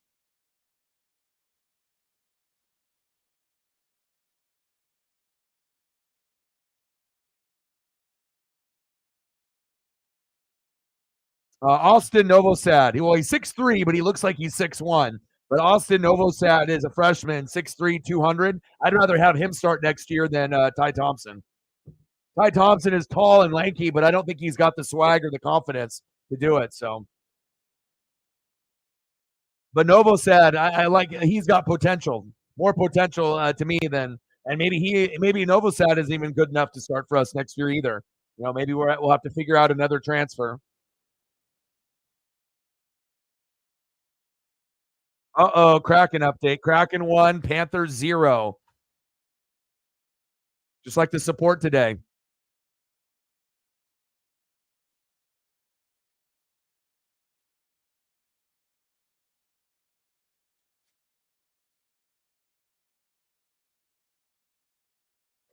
Let's go, baby.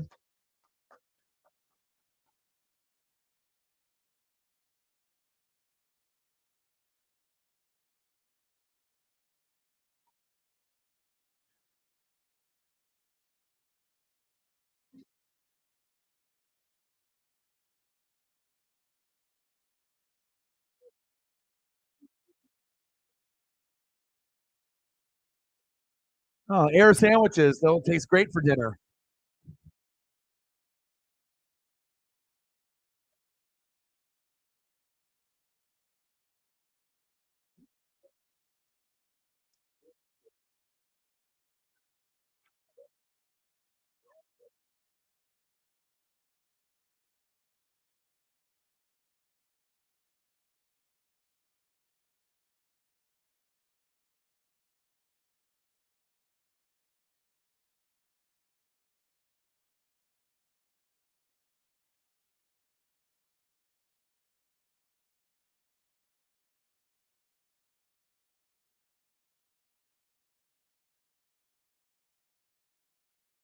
Oh, never ending pasta bowl. That looks good.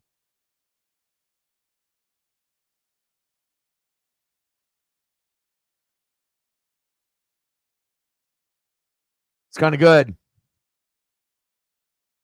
He's kind of good. He's kind of good. My man, my man.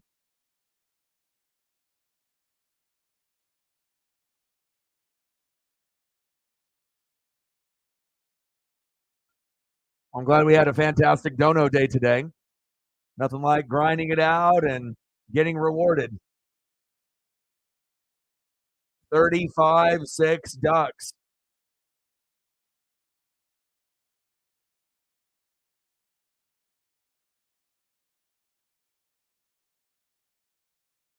Yeah. Sarah's at the game. She's in Indianapolis, so she's not here today and tomorrow.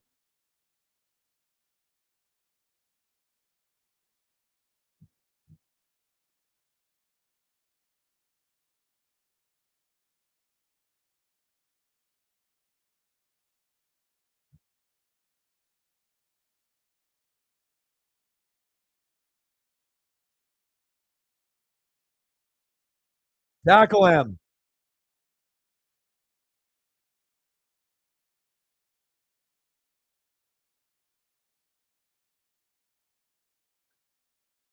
I know, seriously, you know what I mean? It's like I'm hella disappointed, you know what I mean? Like it's not like I'm sitting at like fucking 20 subs or 200 subs. I'm at 20,000, you know, but a lot of streams that I do, I feel like I'm at 20 with the lack of support, dude.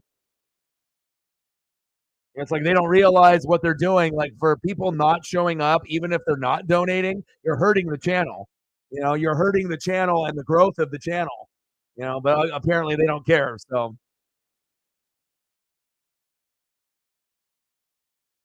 I'm hella disappointed though. You know what I mean? I'm never gonna forget it. Like there's nobody that sits at 20,000 or more that gets treated this way. I'm the only one that gets treated this way on YouTube. No one else gets treated this way. Sad.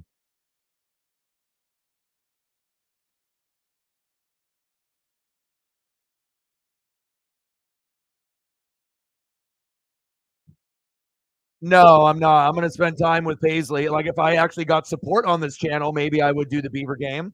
You know, but if I don't get support, then you know, I don't work for free. You know, I mean, this is my full-time job. You know what I mean? Like, what am I gonna do? I'm just gonna stream all day, every day, and for fucking nothing. Like, you know, I don't know anyone out there that would go to work for fucking 40 hours a week for free. So, final score: Ducks 35, Utah Utes 6.